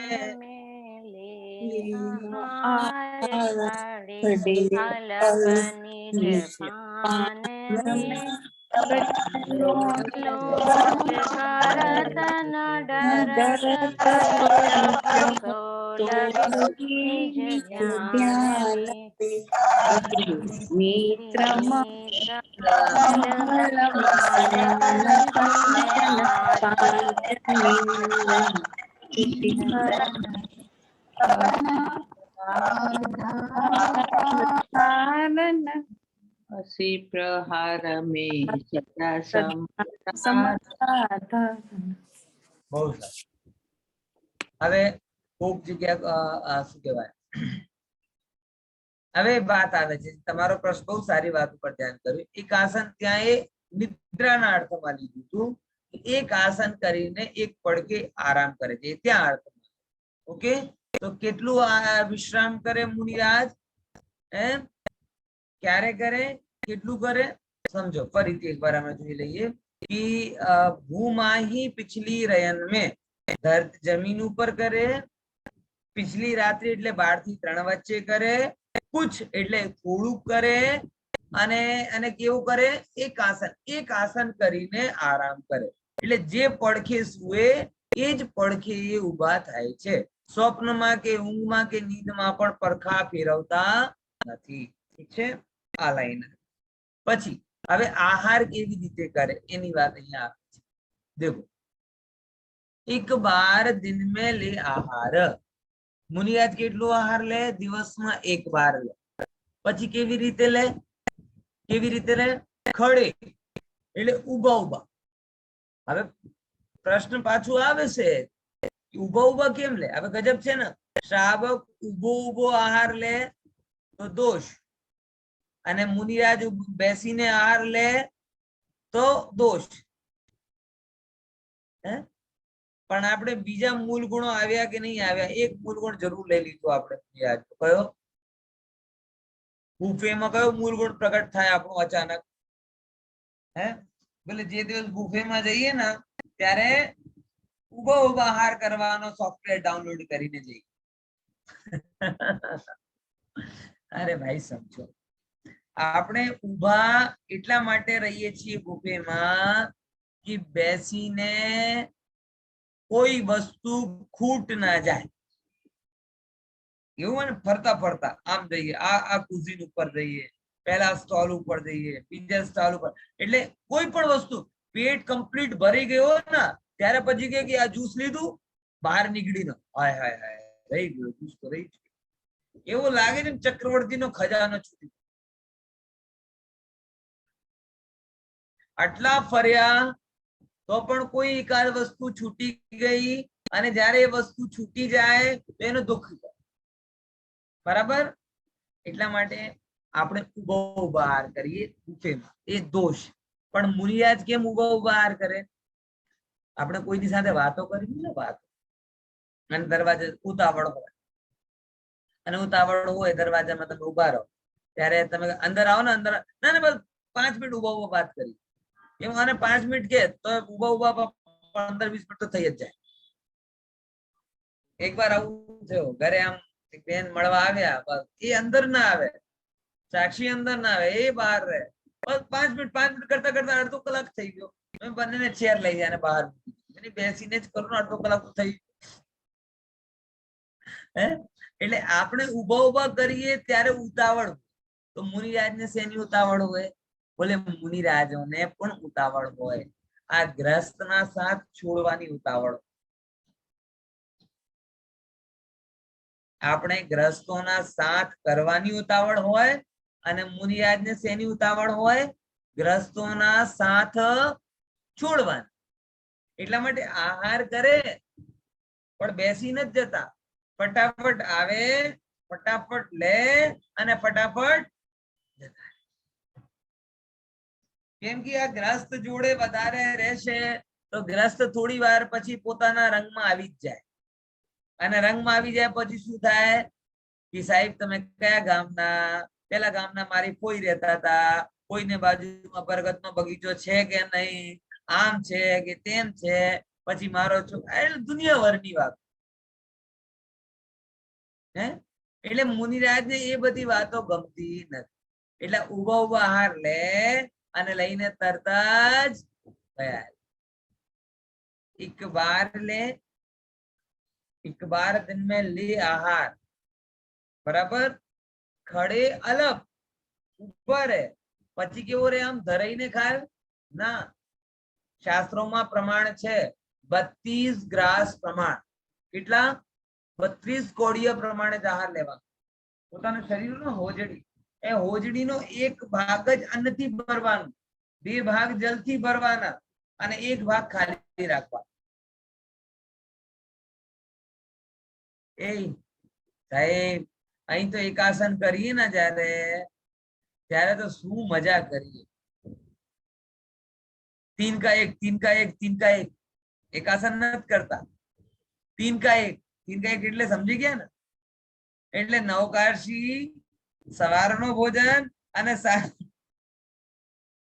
એ ત્રણેયનો સરવાળો કરીએ તો એક વારમાં એટલો ધરાઈને ખાવીએ કે 3 ટાઈમનો ભેગો થઈ. આ પદ્ધતિ સારી નથી, બરાબર? ભોજનની ક્વોન્ટિટી વધારીને તમે એકાસન સાથે ન્યાય નથી કરતા. કેવું કરવું જોઈએ કે જેમ મુનિરાજ કરે, આખો શરીર છે ને, શરીર એને સુધાની કેપેસિટીને 3 પાર્ટમાં ડિવાઈડ કરી, એમ 4 ભાગમાં. 1 ભાગમાં અન્ન હોય, 2 ભાગમાં લિક્વિડ હોય, અને 1 ભાગ ખાલી. અને એ પણ કેટલો? 32 ગ્રાસ પ્રમાણ અલગ. બરાબર? હા. એક બાર દિન में ले आहार खड़े अलग. પછી કેવી રીતે લે? નિજ પાન में કરપાત્રમાં આહાર લે છે. બરાબર? કરપાત્રી આહાર કરે છે. એટલે કેમ? વાસણ કેમ નથી લેતા? કે મુનિરાજના નિમિત્તે વાસણ હોય, અને પછી વાસણ ધોવડાવવામાં આવે તો ધોવામાં જે વાસણોમાં જીવવાની હિંસા થાય એનો દોષ કોનો ઉપર આવે? તો એમના અહિંસા વ્રત ઉપર દોષ. અને પછી થાળીમાં વધારે આવી ગયો, બરાબર, અને એમને વચ્ચે અંતરાય આવી ગયો તો જે એઠવણ છૂટી એનો દોષ કોના ઉપર આવે? એટલે કેટલો લે? કોડિયામાં જેટલો આવે એટલો જ લેવા. કઈ દોષ આવે તો આટલું જ પકડે ને, આખું થાળીનું તો ના પકડે. કડે અલગ નિજ પાન में કર પાત્રમાં જ આહાર, કોઈ પરિગ્રહ નહીં. આવી રીતે, ઠીક છે? હવે પછી શું આવે? કેટલા થઈ ગયા શેષ ગુણોમાં? જો ઉપર 4 થઈ ગયા હતા ને, નીચે કેટલા થયા? નીચે થયા, આમ જોવા જઈએ, 5મા નંબર 1 બાર આહાર લે. 6ઠા નંબર ઉભા ઉભા થોડુંક આહાર લે. પછી હવે 7મા નંબર નો આવે કયો? કેશ લોંચ કરવું. કયો કરવું? Cache launch. કેશ લોંચ શું કહેવાય? હે હાથથી આ તો ખરેખર વાળને ખેંચવા. કેશ પણ હા હાથથી કરે ને. કેશ એટલે બાલ, લોચ કરવું એટલે બાલોને જાતે જ ખેંચીને કાઢવા. ઘણા લોકોને એમ કે આવું કેમ કરે છે,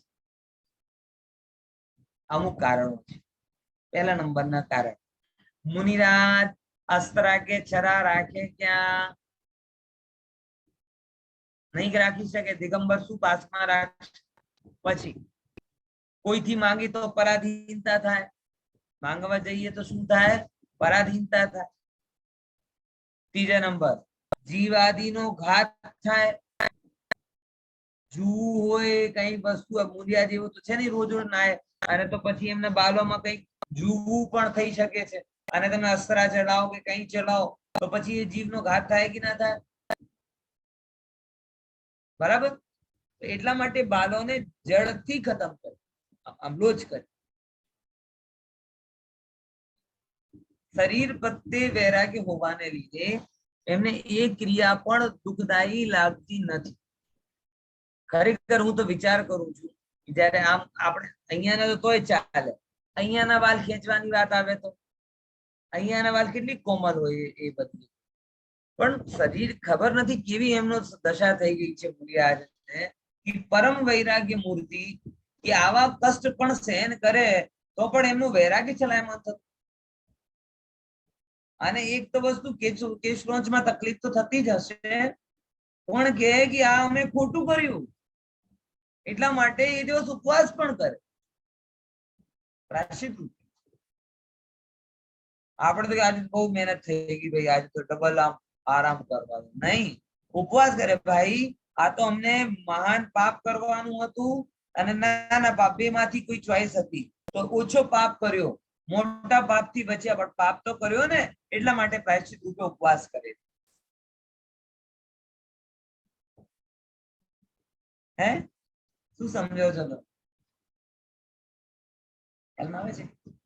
એવા ધન્ય છે મુનિરાજ ખરેખર. અને પછી એક ઓર શાસ્ત્રોમાં મર્યાદા છે કે વધારેમાં વધારે 4 મહિના અને ઓછામાં ઓછા 1 મહિના. 1 મહિનાથી પહેલા ના કરે અને 4 મહિનાથી વધારે ના કરે. એનું કારણ ખબર છે? અમુક લોકો, અમુક સક્ષમ સેન વાળા હોય, એમને કેસ લોન્ચ ની આદત થઈ જાય અને આમ શું કહેવાય કે સેવ્ડ ચહેરો સારો લાગતો હોય તો કે હું તો 15 દિવસમાં કરી નાખું, શું છે ઉપવાસ જ તો કરવું છે ને, હે એટલે પછી તો ક્લીન ચકાચક સારું લાગે ને. તો એવી કોઈ ભ્રાંતિને લીધે કોઈ 1 મહિનાથી પહેલા ના કરવા લાગે અને અમુક પછી બી જાય ના ના ના ના હવે 4 મહિના છે, 6 મહિનામાં કરીશું, આમ કરીશું, એમ કરીને કોઈ કેસ લોન્ચ થી ભાગે ના. તો મેક્સિમમ લિમિટ પણ કરી દીધી કે 4 મહિનાથી વધારે નહીં રાખવાનું અને 1 મહિનાથી પહેલા નહીં કરવાનું. સમજ્યા? ખ્યાલમાં આવે છે? વૈશાલીબેન ખ્યાલમાં આવે છે ને? આજે બધું બધું રિસર્ચ નો વિષય ચાલે છે. હા હા, આજનું ખરેખર આમ જે લોકો મિસ કરે છે એ બહુ મિસ કરશે, કેમ કે મુનિ જીવનની અમુક સિક્રેટ છે ને જે કેમ કરવામાં આવે છે, આજે તમને ચર્ચા વડે ક્લિયર થઈ ગયા છે. ઠીક છે? તો મુનિરાજ કેસ લોન્ચ કેમ કરે છે? અને બીજા નંબર, જ્યારે કેશ આમ કરે ને ત્યારે રક્તનો સંચાર ઉપરની તરફ આવે. કઈ બાજુ આવે? જો રક્તનો સંચાર નીચેના હિસ્સામાં જાય તો વિકાર बढ़ાવે અને રક્તનો સંચાર ઉપરની બાજુ આવે તો વૈરાગ્ય વધારે. આ કેસ લોન્ચ કરીને એક પ્રકારથી પોતાના બ્રહ્મચર્ય અને વૈરાગ્યની પણ વૃદ્ધિ કરે. સમજાય કે નહીં સમજાય? આવો એક નિયમ છે શાસ્ત્ર. કેસ લોન્ચ કરે છે પછી આટલા બધા એ 7 થઈ ગયા પૂરા. બોલો કયા કયા 7 થયા? કોને યાદ કયા થયા? 7 શેષ ગુણ. ઓહ, સમય થઈ ગયો. ચલો 2 મિનિટના ગેપમાં તમે યાદ કરો, પછી પૂછીશું. હા, 2 મિનિટના ગેપ. શું આપનો શીલો ચાલતો હતો? ત્યાં ગયો. કયો પદ હતો આપણો? અહીંયા. परिचय कचलोंच करत એટલે કેશનો सात के नाम हो गए ना ख्याल में कि स्नान करता નથી, अस्नान, अदंत धोवन, दिगंबर, भूमिशयन, પછી એકાસન, અલ્પાહારી અને કેશલોંચ. ઓકે, આવા 7 શેષ ગુણ છે. પછી કચલોંચ કરત ના ડરત. अब आ रही बात અહીં પૂરી શું થઈ ગઈ છે? 7 શેષ ગુણ પૂરા થઈ ગયા. 3 पंजा 1 छक्का 1 सत्ता. બધાને આવડી ગયા હશે? આવડી ગયા છે બધાને? કોણ છે લાભાર્થી આજનું જે 7 શેષ બધા મૂળ ગુણોના નામ કહેશે? બોલો નલિનીબેન. સરસ. નલિનીબેન? અચ્છા, ભૂલથી દબાઈ ગયો છે. ના ના સોરી, મારો અનમ્યુટ નહીં, મેં નથી કર્યું. એટલે 5 મહાવ્રત છે, 5 સમિતિ છે, 5 ઇન્દ્રિયજન્ય છે, 6 આવશ્યક છે અને 7 વિશેષ ગુણ છે, જે આપણે કહીએ કે એમના. તો હવે 7 શેષ ગુણોના નામ બોલો. કોણ બોલશે હમણાં? એટલે સ્નાન નથી કરતા. હું બોલું કે બીજું કોઈ બોલે છે? બીજું કોઈ ટ્રાય કરો. સારું. હા, ભલે ભલે. હા, કોણ કરશે?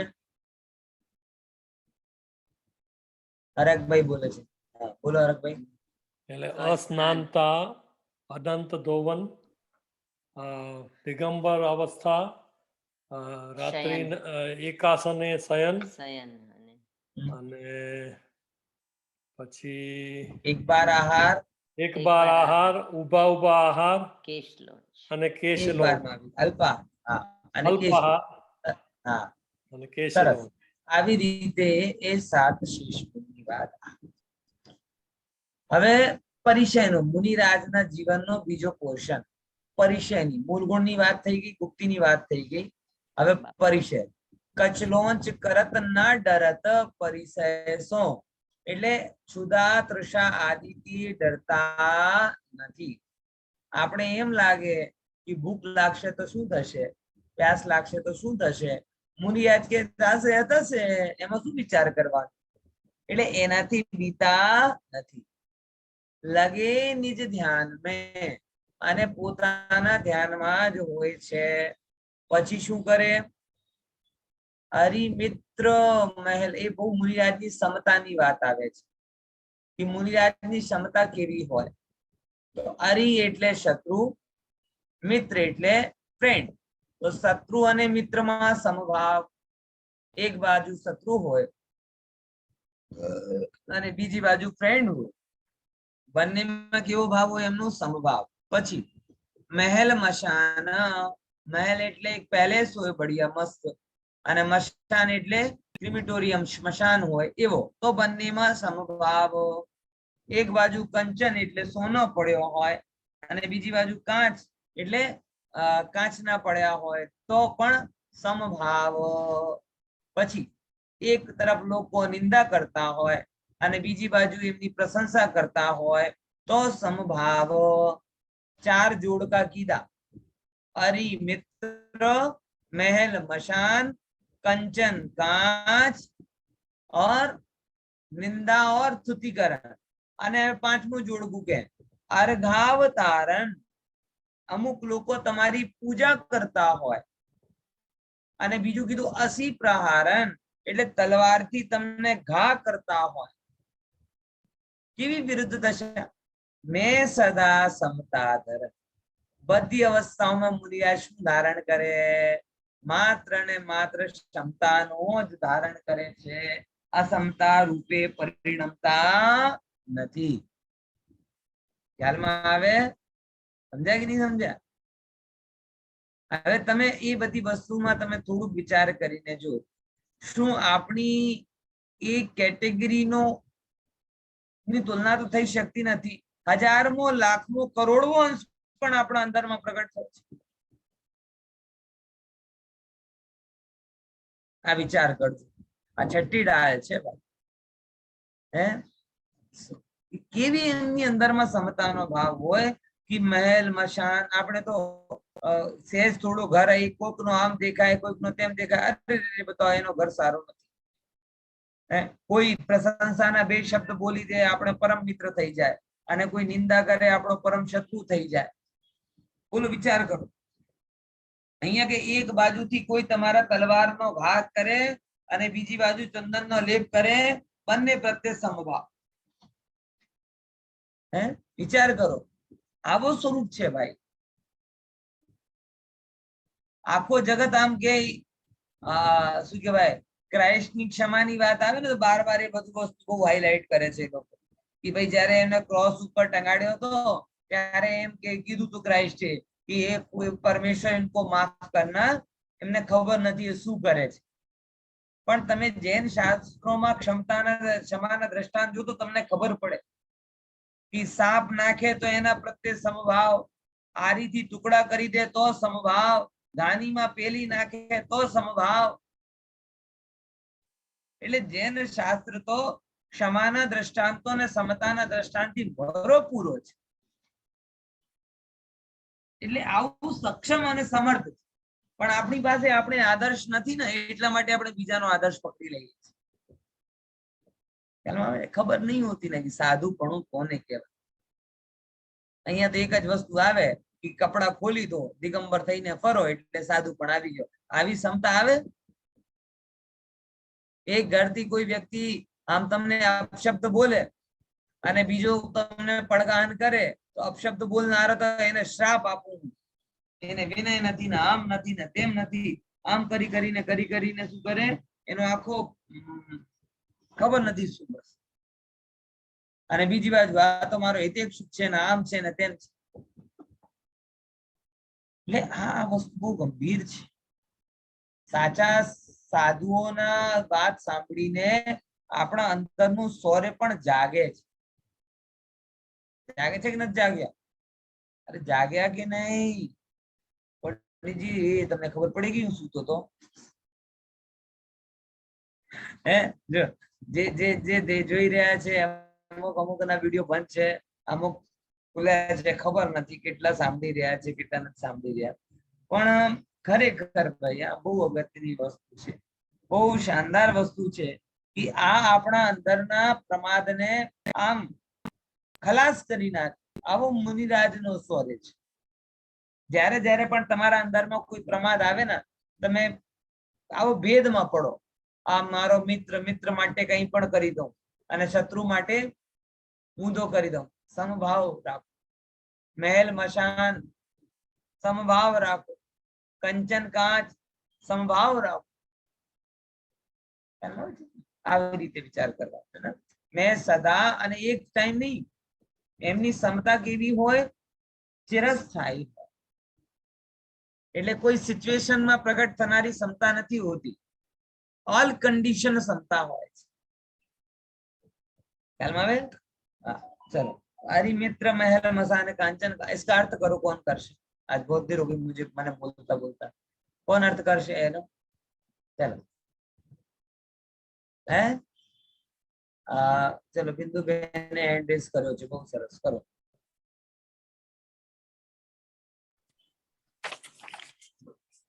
મુનિરાજ કેશ લોન્ચ કરે છે ત્યારે ડરતા નથી. જો કેશ લોન્ચ કરતા પણ પરિચય નથી કરતા, ધ્યાનમાં જ હોય છે.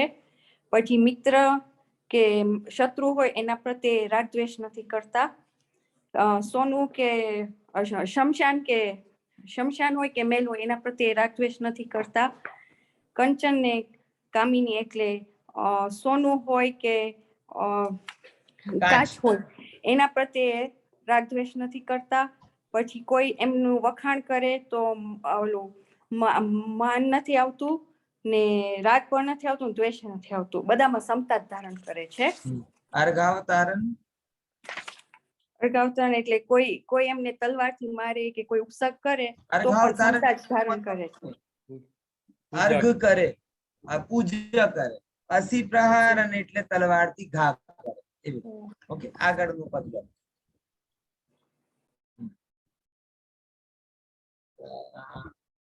છે આપણું 7મું આવે ને? હા, ચલો આગળ. તપ તપે દ્વાદશ ધરે વૃષદશ રતન ત્રય સેવયે સદા મુનિ સાથે મેવાયે વિચરે ચાહે નહીં ભવ સુખ કદા યોગે સકલ સંયમ ચરિત સુનિએ સ્વરૂપાચરણ અભિની जिस हो तप मीते ये पर की प्रवृत्ति सब। अब देखो હવે મુનિરાજના બીજા બધા કયા કયા ગુણ છે જે મુનિરાજ પાલન કરે છે એની ઇન્ડેક્સ જેવું કહે છે, બરાબર. સૌથી પહેલા તપ તપે દ્વાદશ, એટલે એ મુનિરાજ 12 પ્રકારના તપોનો પાલન કરે છે. દ્વાદશ એટલે 12, 2 + 10 એટલે 12, અને એવા 12 પ્રકારનો તપોનો મુનિરાજ પાલન કરે છે, ધારણ કરે છે. પછી ધારે 12 પ્રકારના તપ કયા કયા? બોલે 6 અંતરંગ તપ હોય અને 6 બહિરંગ હોય, અને 12 પ્રકારના તપોનું પાલન કરે. પછી ધારે વૃષદશ, વૃષ કહેવાય ધર્મ, અને દશ એટલે ક્ષમા માર્જવ આદિ 10 ધર્મોનો ધારણ કરે છે, બરાબર. તપોનો તાપ કરે છે 12 પ્રકારના ધર્મોને ધારણ કરે છે, અને રતન ત્રય સેવે સદા, 3 રત્નોની સેવા એટલે સેવન કરે છે. ઠીક છે, ત્રણેય લાઈન વસ્તુ ક્લિયર થઈ ગઈ. 28 મૂળ ગુણ આવી ગયા, 3 ગુપ્તી આવી ગઈ, બરાબર. પછી સમતા આવી ગઈ, પછી આગળ શું શું આવ્યું તો બધું એ બધી વસ્તુ આવી ને, પરિચય જે આવી ગયો. હવે એ પછી 12 પ્રકારના તપ, 10 પ્રકારના ધર્મ અને રત્નત્રયની સેવા કરે છે. પછી મુનિ સાથ મેવા એક વિચરે, તો બંને કન્ડિશન છે કે કાં તો મુનિ સંગમાં હોય, કાં કોઈ એકાકી પણ હોય, બંને ઓપ્શન છે. આટલું ફેર છે કે આ કાળમાં, એટલે આ નિકૃષ્ટ કાળ કહેવાય ને, આ કાળમાં મુનિઓને પણ એમ કહેવામાં આવ્યું છે કે કોઈ મુનિ એકલો ના રહે,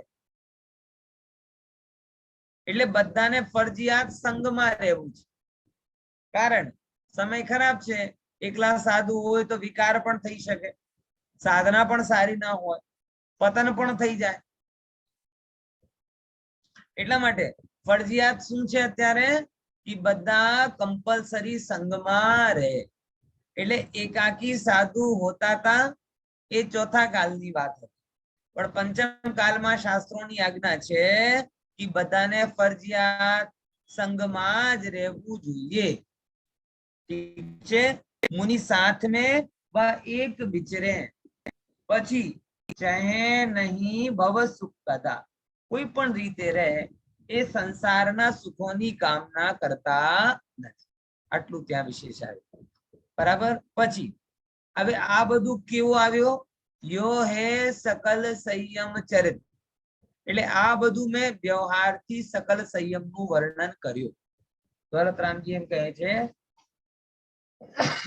આ જેટલી પણ મેં વર્ણન કર્યું એ બધું કેવું હતું? વ્યવહારથી, બરાબર. વ્યવહારથી મેં આ બધું વર્ણન કર્યું, સકલ સંયમ. હવે કહે છે નિશ્ચયથી, સુનિએ સ્વરૂપાચરણ અવ, એટલે હવે હું નિશ્ચયથી જે આચાર છે એની વાત કહું છું. પછી કેવો છે આચાર? जिस होत प्रगटे आपनी निधि, कि જ્યારે સ્વરૂપાચરણ પ્રગટ થાય તો આપણી નિધિ પ્રગટ થાય, અને મિટે પર કી પ્રવૃત્તિ સબ, કે પરમાં જેટલી પણ પ્રવૃત્તિ હતી એ બધી પ્રવૃત્તિઓ મટી જાય. તો સ્વરૂપાચરણ ચારિત્ર અને સકલ સંયમ ચારિત્રમાં શું ફેર આવ્યો? પ્રતીક, પ્રતીક શું ફેર આવ્યો? સ્વરૂપાચરણ એટલે પોતાના આત્માનું જે આપણા અંદર જે ધ્યાનમાં લીન રહીએ એ ચારિત્ર હોય, અને હા. જે જે સકલ ચારિત્ર એટલે જે બહારથી આપણે જે 28 મૂળ ગુણ અને જે 3 ભુક્તિનું પાલન કરી એ બહાર વ્યવહારથી થયું. બરાબર. એટલે 2 in 1 ક્રિયા હોય આત્મા અને શરીર બંનેની, તો એ કહેવાય સકલ ચારિત્રના અંદર. અને આત્મા માત્રની આત્મલીનતા રૂપ ક્રિયા હોય એ કહેવાય સ્વરૂપાચરણ ચારિત્ર. ઓકે, સમજ્યા? સ્વરૂપાચરણ ચારિત્ર ક્યાં પ્રગટ થાય? ચોથા બોલો. સમ્યક દર્શન જ્ઞાન ચારિત્ર ચોથે ગુણસ્થાને ચોથે ચોથા ગુણસ્થાને બહુ સરસ. ચોથા ગુણસ્થાનથી પ્રગટ થાય છે. એકચ્યુઅલમાં જ્યારે જીવ આત્માનુભવી થાય ને ત્યારે એના અંદરમાં બે વસ્તુ પ્રગટ થાય. એક તો નિશ્ચય અને વ્યવહાર. તો નિશ્ચયથી તો જે આત્મલીનતા હતી એ જ સ્વરૂપાચરણ ચારિત્ર. અને દરેક ભૂમિકા અનુસાર બહારના આચરણ બદલાય. ચોથા ગુણસ્થાનમાં જુદી જાતિનું આચરણ હોય, પાંચમામાં જુદી જાતિનું હોય, સાતમામાં જુદી જાતિ, છઠ્ઠા સાતમામાં જુદી જાતિ. તો એ બહાર ના બદલાય પણ સ્વરૂપાચરણ અંદરનો બદલાતો નથી. ખ્યાલમાં આવે છે કે નહીં? સમજ્યા? અંદરનો એ આચરણ બદલાતો નથી. તો પછી ચોથા, પાંચમા, સાતમામાં શું બદલાય? સ્વરૂપાચરણ ચારિત્રમાં સ્થિરતા. સ્થિરતા. બહુ સરસ. શું બદલાય? સ્થિરતા. એ ચોથામાં છે અલ્પ સ્થિરતા, પાંચમામાં છે એના કરતા વધારે સ્થિરતા, અને સાતમામાં એના કરતા વધારે સ્થિરતા, અને અનંત દશામાં સ્થિરતા જ સ્થિરતા છે. બહાર જવાનો પ્રસંગ જ નથી. પાકું? ક્લિયર? તો હવે એવા સ્વરૂપાચરણ ચારિત્રની વાત કરીએ છીએ કે જે સ્વરૂપાચરણ ચારિત્ર પ્રગટ હોવાથી પોતાની નિધિ એટલે સમ્યક દર્શન આદિ નિધિ રત્નત્રયની પ્રાપ્તિ થાય અને મીટે પર કી પ્રવૃત્તિ સબ. પરભાવ પરમાં જેટલી પણ પ્રવૃત્તિ છે એ બધું મટી જાય છે. ઓકે, અર્થ કરો. કોણ કરશે? હવે જેની વિન્ડો બંધ છે એને પૂછવાનું છે. હે સંધ્યા ભાભી, મીનાબેન,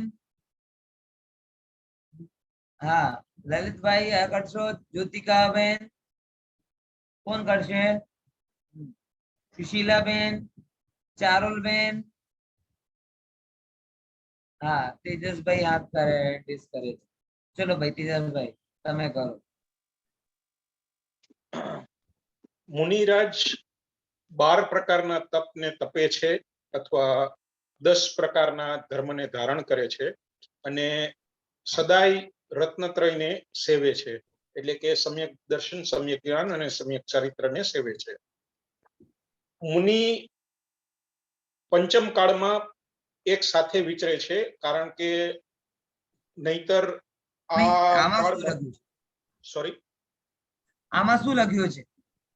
મુનિ સાતમે વા એક વિચરે. હા, કે મુનિ સાથમાં અથવા તો એકલા વિચરે છે. બરાબર, સરસ. ચહે નહીં ભવ સુખ કદા. હા, અને સંસારનું ક્યારેય સુખ ચાહતા નથી એ. બરાબર. યો હે સકલ સંયમ ચરિત. આમ તો સકલ સંયમ ચરિત છે એટલે ચારિત્ર છે, સકલ સંયમના ધારી છે.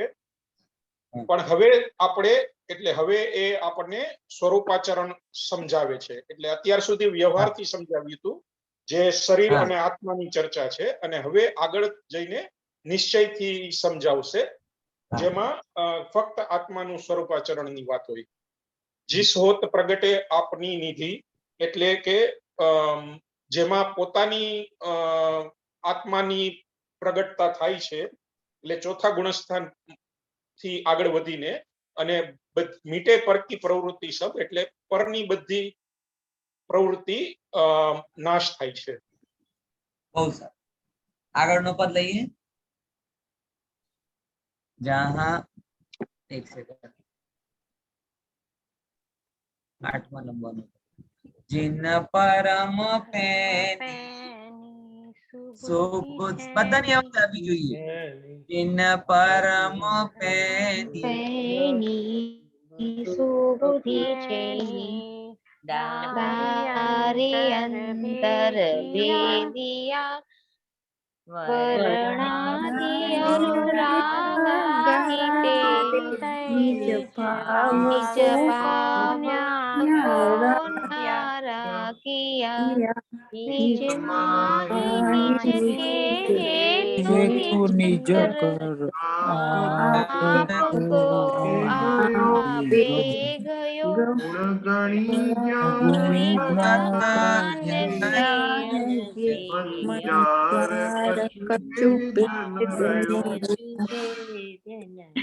બહુ સરસ છે, બહુ સરસ તમારા લોકોનો પ્રયાસ છે, ખૂબ ખૂબ અભિનંદન. હા, હવે અહીંયા આપણે પદ લઈએ. જીન પરમ પેની સુબુદ્ધિ છેની ડારી અંતર ભેદિયા. સૌથી પહેલા છેની ખબર છે? છેની છેની છેના તો ખબર હશે જ. છેનાના રસગુલ્લા હોય ને હે તો છેનાની બેન છેની એવું નહીં સમજવાનું. હે છેની એટલે કહેવાય એક ઉપકરણ જે લાકડા હોય કે પથ્થરનો કામ કરતા હોય ત્યારે એક પતલો નાનો સરખો હથિયાર હોય છે. જો આમાં તમને દેખાઈ દેશે, અહીંયા કેવા આ છે ને, જો દેખાયો? હા, આ છેની એટલે કેવી હોય કે પતલી હોય અને છેનીની કલાકારી નથી હોતી, એને વાપરનારા વ્યક્તિની કલાકારી હોય કે એ પથ્થરમાં એવી જગ્યા શોધે કે જ્યાં સાંધ હોય, બરાબર, એટલે દરાર જેવી હોય, અને ત્યાં છેની લગાડે અને પછી સહેજ એના હેમરથી શું કહેવાય એને મારે તો તરત જ એ શું થઈ જાય? પથ્થર બે ટુકડામાં ડિવાઈડ થઈ જાય. કોઈ જોયું છે આ બધું? ત્યારે મૂર્તિકારને જોયું હોય કે લાકડાનો કામ કરનારા લોકોને જોયું, એ લોકોની કલાકારી હોય કે છેની લગાડવાની ક્યાં એ કલા છે. જેમ કે સિમ્પલ વાર્તા આવે છે ને, એક મશીન બગડી ગઈ અને બગડી ગઈ એ અટક્યો, કામ અટક્યો તો પછી માલિકે બોલાવ્યો, બડા મોટા મોટા મેકેનિકને બોલાવ્યો અને કામ શરૂ ન થયો તો પછી એક લોહાર આવ્યો, એ કહે કે સાહેબ હું ઠીક કરી દઉં. બોલે કરી લે ભાઈ, તું પણ કરી લે. તો એને મશીનનો ઓબ્ઝર્વેશન કર્યો અને આમ તેમ એક વાર ચક્કર માર્યા અને પછી એક હથોડા લીધું અને એક જગ્યાએ ઘા કર્યો અને મશીન શરૂ થઈ ગઈ. હવે જવા લાગે કે લાવો 5000 રૂપિયા. તો હવે આપણા વાણિયા એમ આપણે એમ લાગે કે બતાવો એક હથોડા મારવાના 5000 રૂપિયા. પછી કે ના ના, આ તો વ્યાજબી નથી ભાઈ, એક હથોડા મારવાના 5000 રૂપિયા તમે માંગો છો, ઠીક નથી. તો પેલા કે સાહેબ હથોડા તો મફતમાં મારી દઉં, એ 5000 રૂપિયા તો એના છે, ક્યાં મારવાનું છે? સમજ્યા? એટલે જ્યાં પ્રોબ્લેમ હોય, જ્યાંથી છૂટો પડી શકતો હોય ત્યાં તમે છેની લગાડો તો ફટથી છૂટો થઈ જાય, અને જ્યાં છૂટી ન શકતો હોય ત્યાં તમે હથોડા માર કરો તો આ ક્યાંથી છૂટો થાય? હવે એમ જ છે, જ્ઞાન તમારા જોડે જોડાયેલો છે. તમે એમ કહો કે જ્ઞાન દૂર થઈ જાય, મારો જ્ઞાન દૂર થઈ જાય, જ્ઞાન દૂર થઈ જાય. જ્ઞાન દૂર નહીં થાય, કેમ કે તમારી સાથે જોડાયેલો છે, એટલે જ્ઞાન દૂર નહીં થાય. પણ શરીર તમારાથી દૂર થઈ શકે છે, રાગ તમારાથી દૂર થઈ શકે છે, કેમ કે એ જોડાયેલા છે, સ્વભાવ નથી. ખબર પડે છે? તો એ જ કે જીન પરમ પેની સુબુદ્ધિ છેની, સુબુદ્ધિ રૂપી છેની. કઈ છેની? સુબુદ્ધિ રૂપી છેની. હે એ સુબુદ્ધિ રૂપી છેની ક્યાં હોય? એ સુબુદ્ધિ રૂપી છેની ક્યાં હોય? બોલે આપણે અહીંયા જે કરી રહ્યા છીએ ને એ સુબુદ્ધિ રૂપી છે ની તત્વની વાત સાંભળી ને એ તત્વની વાત સુબુદ્ધિ છે. તત્વને સમજ્યા વગર તમે કોનાથી કોનો ભેદ જ્ઞાન કરો? મને એટલું વાત કહો. સમજ્યા? તત્વને સમજ્યા વગર કોનાથી કોનો ભેદ જ્ઞાન કરો? તો એ પહેલા બે ભેદ ખબર પડવી જોઈએ ને, શરીર અને આત્મા બે જુદા જુદા છે. આ ભેદ કોને કરાયો? આ ભેદ તમારું જ્ઞાન, સુબુદ્ધિ રૂપી જ્ઞાન તમને આવું બધું ભેદ કરાવે. જગત નહીં કરાવતું. બધા તો એમ જ શીખવાડે કે તું અને એ બરાબર છે ને પ્રિય છે ને આમ છે, તું હું ને હું તું, આવું કહેવાય. પણ ધર્મ શું શીખવાડે? સુબુદ્ધિ શું શીખવાડે? કે તું તું ને હું હું. બરાબર? તો જીન પરમ પેની, પેની એટલે શાર્પ, સુબુદ્ધિ રૂપી છે ની એટલે એવી તેવી નહીં, સુબુદ્ધિ રૂપી છે ની. ડારી અંતર ભેદ્યા, અંતરમાં ડારીને વર્ણાદિ અરુરાગ આદિ તે બે પ્રકારની વસ્તુ આવી ગઈ. સ્પર્શ રસ ગંધ વર્ણ વાલા વર્ણાદિ, બરાબર? આ બધું કહેવાય વર્ણાદિ. અને રાગ આદિ એટલે જે અંદરમાં રાગાદિ ભાવ કહેવાય ને એ બધા ભાવો. નિજ ભાવ કો ન્યારા કિયા, પોતાના ભાવને ભિન્ન નોખો નોખો કરી દીધું. જેમ અહીંયા જો આ ચિત્રમાં બતાવે ને, ચિત્ર ક્યાં જતો?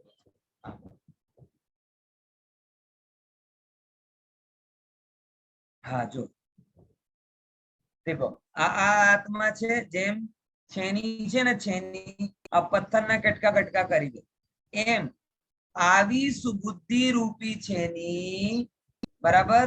એ આપણે ક્યાં આવી? અંતરમાં આવી. આવીને હા, હવે આઈ તો શું થયો? આ ખોવાઈ જાય છે છેની.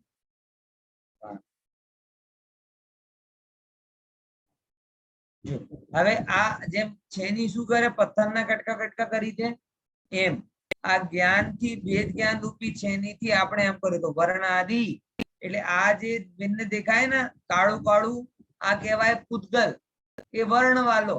તો આપણે ખ્યાલમાં આવે કે વર્ણ છે એ હું નથી. પછી આ અમુક અમુક વસ્તુ દેખાય એ કહેવાય રાગ આદિ, બરાબર? તો ખ્યાલમાં આવે એ રાગ છે એ હું નથી. તો વર્ણ થી ભિન્ન અને રાગ થી ભિન્ન. કેવો? બોલે નિજ ભાવ અખંડ છે. નિજ ભાવ કો ન્યારા કિયા એટલે એ બધા પર હતા અને પરથી ભિન્ન પોતાનો નિજ ભાવ એને જુદો કરી નાખ્યો. ક્લિયર? સેના બલથી સુબુદ્ધિ રૂપી છેનીના બલથી. સેના બલથી સુબુદ્ધિ રૂપી છેનીના બલથી. પછી શું થાય? निज माही निज के हेतु निज करी आपको आपे गए. કેવો કરે? નિજ માહી એટલે પોતામાં જ, નિજ કે હેતુ પોતા માટે, પોતાના કારણથી, નિજ કર પોતા વડે શું કરે? પોતાને ગ્રહણ કરે. અત્યારે જેમ કે આપણે લાડવો ખાવું હોય તો શું કરે? કે લાડવા હાથથી સ્વાસ્થ્ય માટે ગ્રહણ કરવામાં આવે એવું કહેવાય ને. પણ એ જ્ઞાન આત્માને ગ્રહણ કરવું તો કેવી રીતે થાય? કે જ્ઞાન વડે આત્મા જ્ઞાનથી પોતા માટે ગ્રહણ કરવામાં. નિજ માહી એટલે નિજમાં, નિજ કે એટલે નિજના નિજ કારણથી, નિજ કર એટલે નિજ વડે. કોને? બોલે નિજને. કોણ ગ્રહણ કરે? એટલે પોતે. પોતે પોતાને પોતાના કારણથી પોતામાં ગ્રહણ કરે. અને પછી કયા કયા ભેદ ના રહે ત્યાં? બોલે ગુણ ગુણી નો ભેદ ના રહે, જ્ઞાતા અજ્ઞાન નો ભેદ ના રહે. કોણ ગુણી ને કોણ ગુણ, આવો ભેદ રહે અનુભવના ટાઈમમાં. અનુભવના ટાઈમ આવો ભેદ ના રહે. કોણ ગુણી ને કોણ ગુણ, કોણ જ્ઞાતા, કોણ જ્ઞાન, કોણ જ્ઞે, આવું ભેદ પણ ના રહે. ગુણ ગુણી જ્ઞાતા જ્ઞાન કે મઝાર, મઝાર એટલે માં, કઈ ભેદ ના રહે. એટલે કોઈ પણ જાતનો ભેદ ત્યાં રહેતો નથી, માત્ર ભેદની અનુભૂતિ થાય.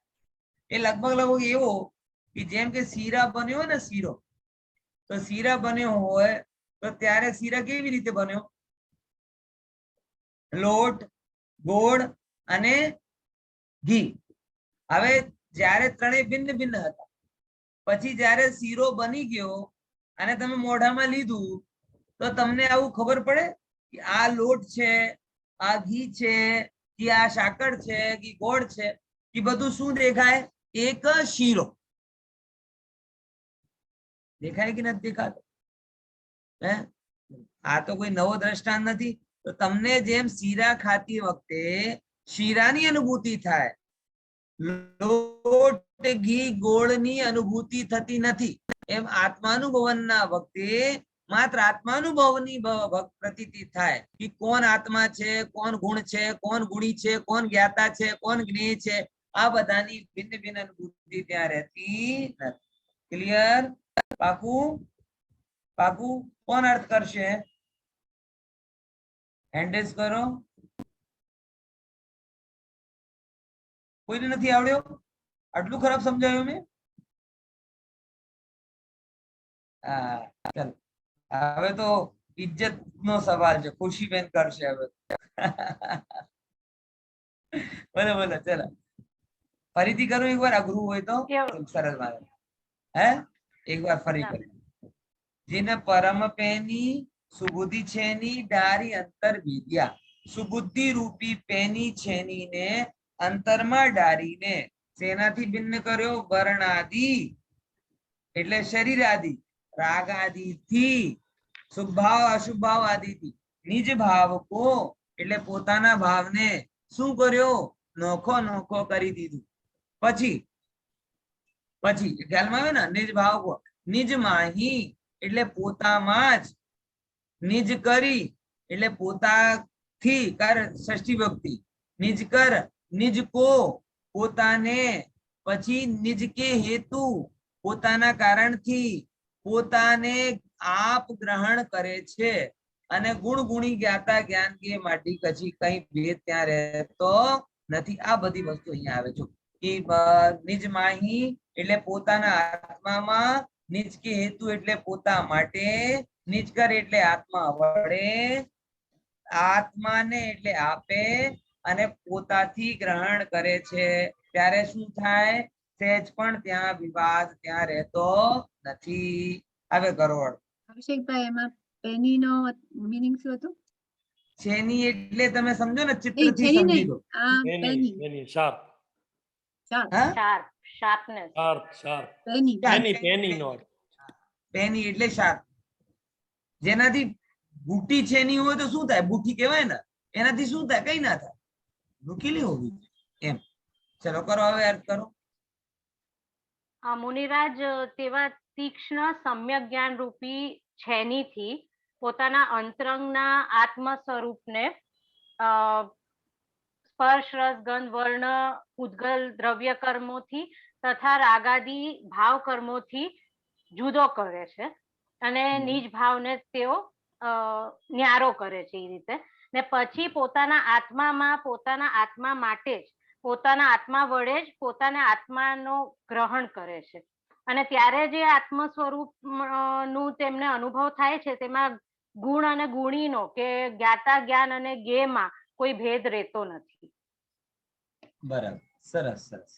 ચલો આગળનું પદ લઈએ.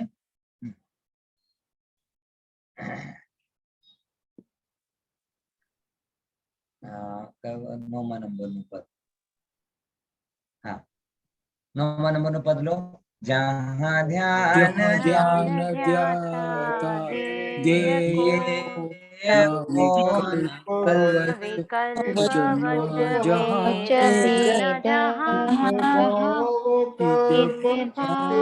કર્મ ચિદેશ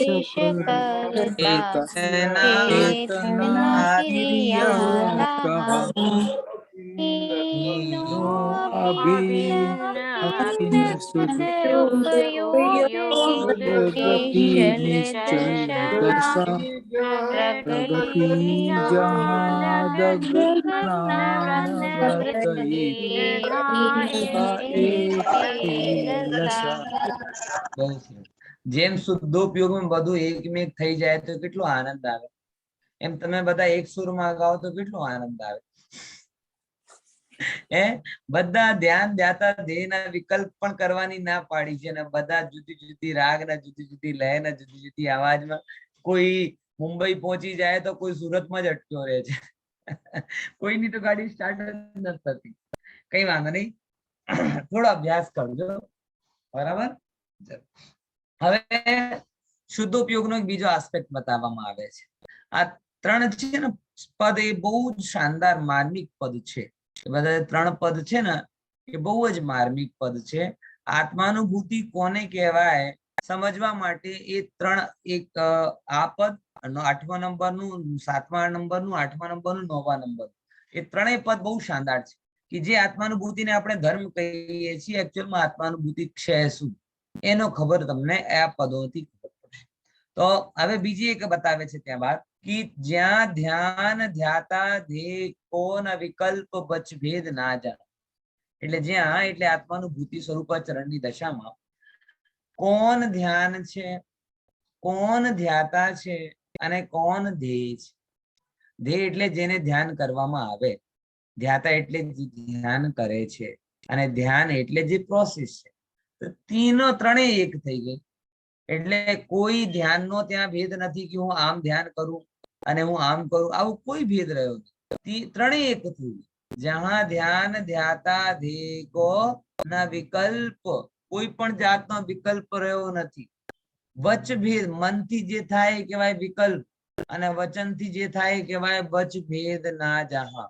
એટલે જ્યાં ના વચનથી કોઈ વિકલ્પ છે ના મનથી કોઈ વિકલ્પ છે. પછી ચિદ ભાવ કર્મ, એટલે ચૈતન્ય ભાવ. જેમ આપણે લાડવા ખાઈએ ને તો હું લડ્ડુને ખાઉં છું, બરાબર. તો હું થયો કર્તા, લાડવા થયો કર્મ, અને ખાવાની શું થઈ ક્રિયા. ત્રણ વસ્તુ આવે ને. હું મોબાઈલ ને જોઉં છું, બરાબર. Subject, object and verb. Subject એટલે કર્તા, ઓબ્જેક્ટ એટલે કર્મ, અને વર્બ એટલે પ્રોસેસ. તો એમ આત્માનુભવન જ્યારે થાય ત્યારે ચિદભાવ કર્મ, હું ચૈતન્ય આત્માનો અનુભવ કરું તો કર્મ કોણ થઈ ગયો? ચૈતન્યનો ભાવ. ચિદેશ કરતા, એટલે એ કરતા કોણ થયો? ચૈતન્ય આત્મા. અને ક્રિયા શું થઈ? વર્બ શું થઈ? ચેતના ક્રિયા. કે ચેતના રૂપ ક્રિયા ત્યાં થાય છે. તો ચિદ ભાવ કર્મ, ચિદેશ કરતા અને ચેતના ક્રિયા. બરાબર. હવે પછી કેવા થાય કે તીનો અભિન્ન અખિન્ન, ત્રણેય એવી રૂપ થાય જેમ કે તમે સમજો ને કે તમે મૂવી જોવા જાઓ, બરાબર. અને મૂવી જોતા જોતા તમે એટલા તન્મય થઈ જાઓ જોતા જોતા કે આ મૂવી મારાથી ભિન્ન છે, હું આંખ વડે એને જોઈ રહ્યો છું અને હું જોનારો ભિન્ન છું. આવું ખ્યાલમાં આવે? ખડખડાટ સડસડાટ 3 કલાક ક્યાં પૂરા થઈ જાય ખબર જ ના. આનંદ આવું ભેદ થાય કે હું આંખોથી આ પડદાને જોઈ રહ્યો છું, બરાબર. કેમ એક વાર એવું થયું, હું આમ બધા શું કહેવાય આખા ફેમિલી સાથે મૂવી જોવા ગયો ને. હવે આવું આમ એકદમ નીરસ, અમે રસ ના હોય પછી કઈક સાર ના દેખાય તો વધારે નીરસ લાગે. હવે ત્યાં બેસો ને ત્યારે બેસીને ખ્યાલ આવે કે દૂધ ને તું બટન બંધ કરીને આવી, પછી લોક બરાબર કર્યો હતો, તો પછી સાક્ષી પૂછે મને આ શું મગજ ખરાબ કરતો બધી વાતો કરી કરીને. મને એવું શું કે મારો મગજ ખરાબ થઈ રહ્યો છે. તો જયારે આમાં તન્મયતા થતી નથી તો જે ક્યારે વિકલ્પ ના આવતા હોય, આમ ક્યારે દૂધનો વિકલ્પ મને ક્યાં આવે, દરવાજાનો વિકલ્પ મને ક્યારે નથી આવતા, એવા વિકલ્પો ત્યાં આવતા. દૂધ છે કે નહીં, કેમ કે મન લાગે જ નહીં, તન્મયતા થાય જ નહીં. અને તન્મયતા થાય નહીં ક્યાંથી? બસ સેમ ટુ સેમ જેવો તમને અત્યારે ક્લાસમાં લાગે છે.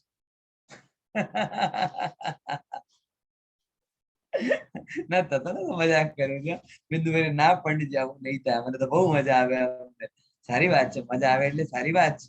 એ તો જસ્ટ વાત કહું, અમુક લોકો આ મોઢું છુપાઈને બેસેલા હોય ને, એને દૂધ ની, દરવાજાની, સબ્જીની ને રોટલીની બધાની ચિંતા થતી હોય, છેડાલાની ચિંતા ના થતી હોય તો બને આવું.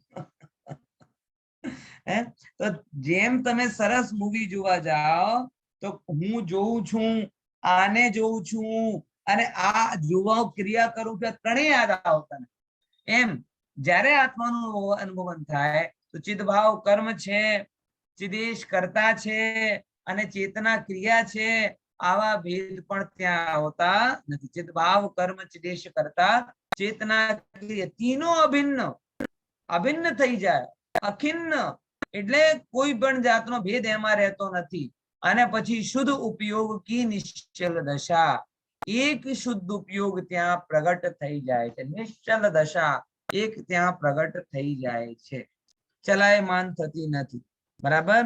અને પ્રગટી જહાં દ્રગ જ્ઞાન વ્રત, એટલે જ્યાં આ ત્રણેય વસ્તુ, દ્રગ એટલે દર્શન, જ્ઞાન એટલે જ્ઞાન, વ્રત એટલે ચારણ, આચરણ, તો જ્યાં દર્શન, જ્ઞાન, ચારિત્ર ત્રણેય એક રૂપ પ્રગટ થઈ ગયા, એ ત્રણેય એક દેખાય છે.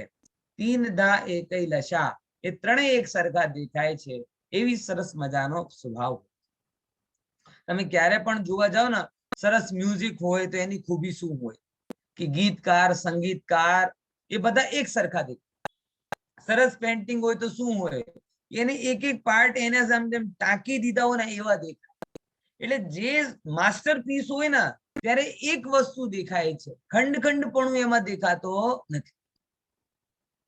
તો ભગવાન આત્મા આત્મજ્ઞાનનો માસ્ટરપીસ, અને જ્યારે માસ્ટરપીસ બને છે અનુભવમાં, ત્યારે દર્શન, જ્ઞાન, ચરિત્રના જુદા જુદા ભેદો પડતા નથી.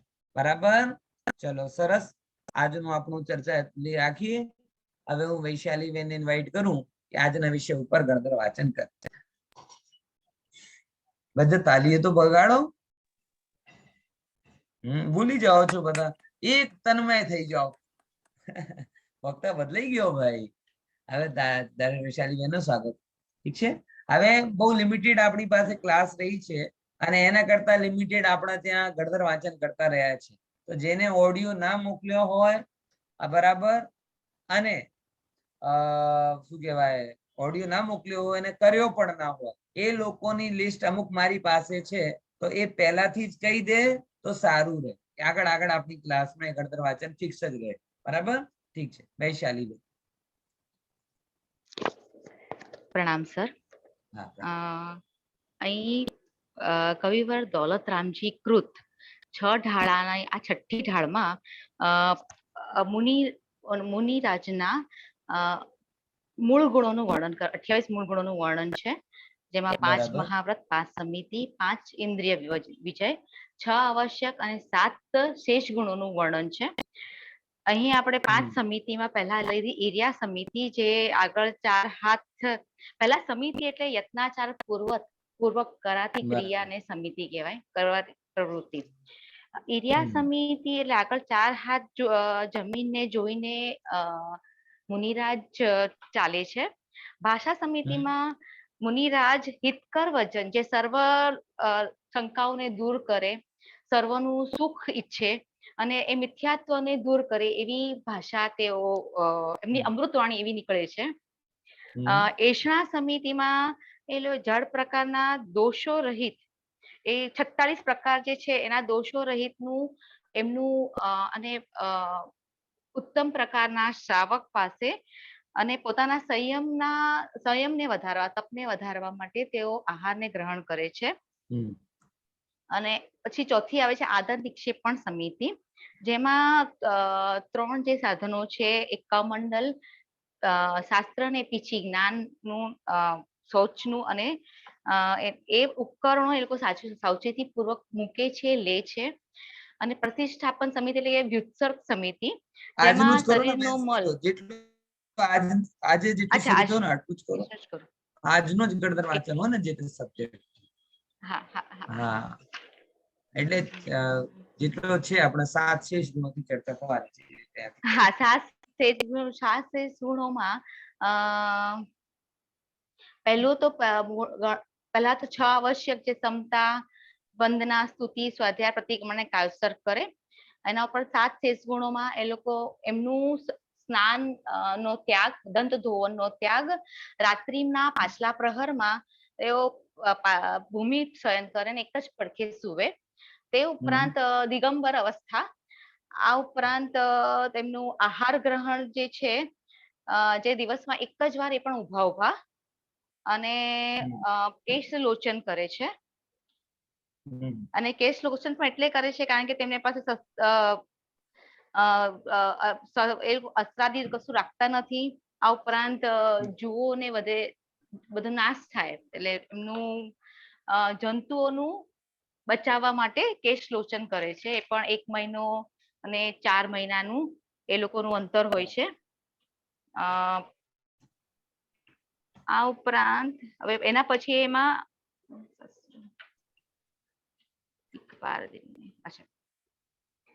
આ ઉપરાંત તેઓ પરિસહ 22 પરિસહ જય, જયારે પોતાના નિજ ધ્યાનમાં હોય છે ત્યારે તેમને પરિસહો જે 22 પરિસહો છે એનો પણ તેમને એ લોકોનો પણ જય થાય છે. એમના શત્રુ મિત્ર, મહલ, સ્મશાન, કાચ કે પછી સોનું, એ બધામાં એમનું એક જ સરખું એમનું આ હોય છે. રાગ દ્વેષ હોતા નથી. કોઈ નિંદા કરે કે સ્તુતિ કરે કે કોઈ એમનું પૂજા કરે કે એ લોકો તલવાર આદિથી ઘા કરે, પણ એમના હંમેશા સમતા ધારણ કરે છે. એમને કશી ક્યારે પણ રાગ દ્વેષ થતા નથી. એમાં તમે મહાવીર સ્વામી ભગવાનનું પણ ઉદાહરણ આપીને પણ આગળ સમજાવ્યું હતું. આપણે એ ભોજન માટે સમજાયું, સોરી. એના પછી તમે સમજાવ્યું કે તેમની સુબુદ્ધિ રૂપી જે તીક્ષ્ણ છેની, એટલે કે એમનું જે ભેદ વિજ્ઞાન રૂપી તીક્ષ્ણ છીની વડે એ લોકો અંતર કરે છે, ભેદ વિજ્ઞાન કરે છે જેનાથી વર્ણાદિ અને રાગાદિ એટલે આત્મા એ શરીર આદિ અને ભાવ કર્મ અને દ્રવ્ય કર્મથી અલગ છે. અને આત્મા માટે અને આત્મા વડે એ પોતાને આત્મામાં જ એ લીન થઈ જાય છે. ત્યારે તેમનું ગુણ ગુણી કે જ્ઞાતા જ્ઞાન ને કશાનો ફરક રહેતો નથી. એ બધું અભેદ થઈ જાય છે. અને ધ્યાન ધ્યાતા જયારે સ્વરૂપાચરણ ચારિત્ર માટે કે આત્મલીન થઈ જાય છે ત્યારે તેમના ધ્યાન ધ્યાતા કે ધ્યેય નો કોઈ વિકલ્પ રહેતો નથી, વચન ભેદ પણ રહેતો નથી. એવો આત્મ સ્વભાવમાં તેઓ આત્મા જ કર્મ, આત્મા જ કરતા અને આત્માનો જ ભાવ એક ક્રિયા થઈ જાય છે. એ ત્રણે અભેદ અખંડ થઈ જાય છે અને એ શુદ્ધ નિશ્ચલ દશામાં તેઓ આગળ વધી જાય છે. અને તે વખતે તેમનામાં સમ્યક દર્શન, જ્ઞાન અને ચારિત્ર્ય માં તેમને પરિણતિ થાય છે.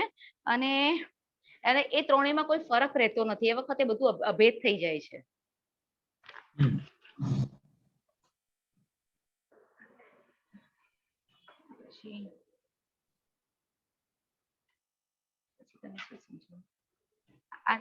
આ રીતે તેમને ઘણું જે મુનિ દશાનું વ્યવહારની રીતે અને ઉપરાંત નિશ્ચય રીતે પણ એ કઈ રીતે વ્યવહાર રીતે 28 મૂળ ગુણોનું પારણ ને બધું બતાવે છે. પણ નિશ્ચયથી મુનિ અવસ્થામાં એમનામાં જે પરિણીતિ આવે છે, તેમના ભાવોમાં, તેમના અંદરના આત્મામાં જે શુદ્ધોપયોગનું એ થાય છે, એ આમાં સમજાવે છે. હવે બહુ તો ટૂંકાણમાં તમને એકાદ જ પ્રશ્ન કરી, બોલામાં પ્રશ્ન નથી કરી, 2-3 પ્રશ્ન આપણા ફિક્સ છે.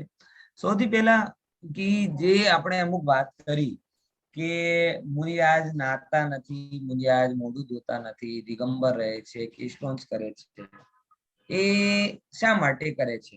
બીજાને દેખાડવા માટે કે પોતાને સુખી દુખી કરે? કઈ રીતે કરે છે? કેમ કરે છે આ બધું? હા, તો એ નથી કરીને સારું નાહવામાં કરે કે છે, કેમ કરે છે? નાહવામાં એક શોર્ટમાં કે સિમ્પલ પછી વસ્તુ દંત કે ભાઈ સુવર્ણમાં થોડો ઘણો આપણે આવું કરીએ દોષનો છીએ એ સારું દોષ છે લાગે કે છે, નથી કરતા એ સારું. હા થોડો દોષ લાગે છે, હા અને બરાબર. એમનામાં આપણામાં આપણે મોટો એ લેવા માટે આ દોષ સહન કરી લઈએ છે, પણ એમને તો દોષ લાગતો જ નથી ક્યાંય, તો એ થોડો દોષ પણ કેમ સહન કરે? અને બીજું એ છે બરાબર. કે એમને આપણે આપણું પોતે સ્વચ્છ રહીએ તો આપણને આપણો સ્વાધ્યાય વધારે થાય, પણ એમનામાં એમને શરીરની કે કોઈની મોહ જ માયા છે નહીં, તો પછી એમને એનો પોતાના સ્વાધ્યાયમાં એનો કોઈ ફરક પડતો નથી. બહુ સારું, બહુ સારું. એક ઓર વસ્તુ આવે, અમુક શબ્દો આવે આજે, જેમ કે ચિત ભાવ, ચિદેશ, ચેતના, એનો મતલબ શું છે? ચિત્ત ભાવ એટલે આત્મા પોતે, ચિત્ત ભાવ એટલે ચિત્ત ભાવ કર્મ એટલે પોતાનું જ આત્માનું જ કર્મ, આત્મા એટલે આત્મ સ્વભાવ, ચિત્ત ભાવ એટલે આત્મ સ્વભાવ, અને ચિદેશ એટલે આત્મા, અને ચેતના ક્રિયા એટલે આત્માના આત્મ સ્વરૂપમાં ફેરવવું એ ક્રિયા, પોતાના ભાવોને આત્મામાં લીન કરવું એમની ક્રિયા છે. એક એ જ ક્રિયાથી વસ્તુમાં એમને એક જ માં એક જ બરોબર છે. વસ્તુમાં એ પોતાના આત્મ સ્વભાવથી પોતાના આત્માને આત્મલીન કરે છે. એક તમને નાનકડો બીજો પ્રશ્ન કરું, મુનિની ચર્યાની સૌથી મોટી ખૂબી તમને કઈ લાગે? એમની ચર્યા કયા આધારથી થાય છે? એમના એની જે સૌથી ચર્યા મોટી છે ખૂબી. એમનું એના જે અંદરનું જે મેઇન મોટો છે, એટલે મેઇન એમનું જે એ કહેવાય એ આત્મા જ છે, બધું જ આત્માને અનુલક્ષીને જ આખી ચર્યાને નિશ્ચિત કરાઈ છે. જે મેઇન સુખી થવાનો જે માર્ગ, જે મેઇન એ સુખી થવાના માર્ગને જ આપણે એમ કહી શકીએ તમારી વાતને કે એમને આત્મા અને એમના વચ્ચેમાં કઈ વચ્ચેનો અંતરાલ રાખ્યો. આપણે આટલા બધા સાધનો રાખ્યા છે ને, જેમાં આત્મ તત્વ ગૂંચવાઈ જાય, અને એમને કોઈ પણ બહારની વસ્તુ રાખી નથી, એટલે સીધા એ આત્મામાં આવી જાય છે. આવો સરસ મુનિરાજનું સ્વરૂપ છે. તમે ખૂબ જ સરસ એક્સપ્લેન કર્યું. જય જીનેન્દ્ર. બધા આવી રીતે ક્લાસમાં આવજો અને આનંદ લેજો. નેક્સ્ટ ક્લાસમાં આપણે છઠ્ઠી ડાલ પૂરો કરવાનો પ્રયાસ કરીશું. જય જીનેન્દ્ર. જય જીનેન્દ્ર.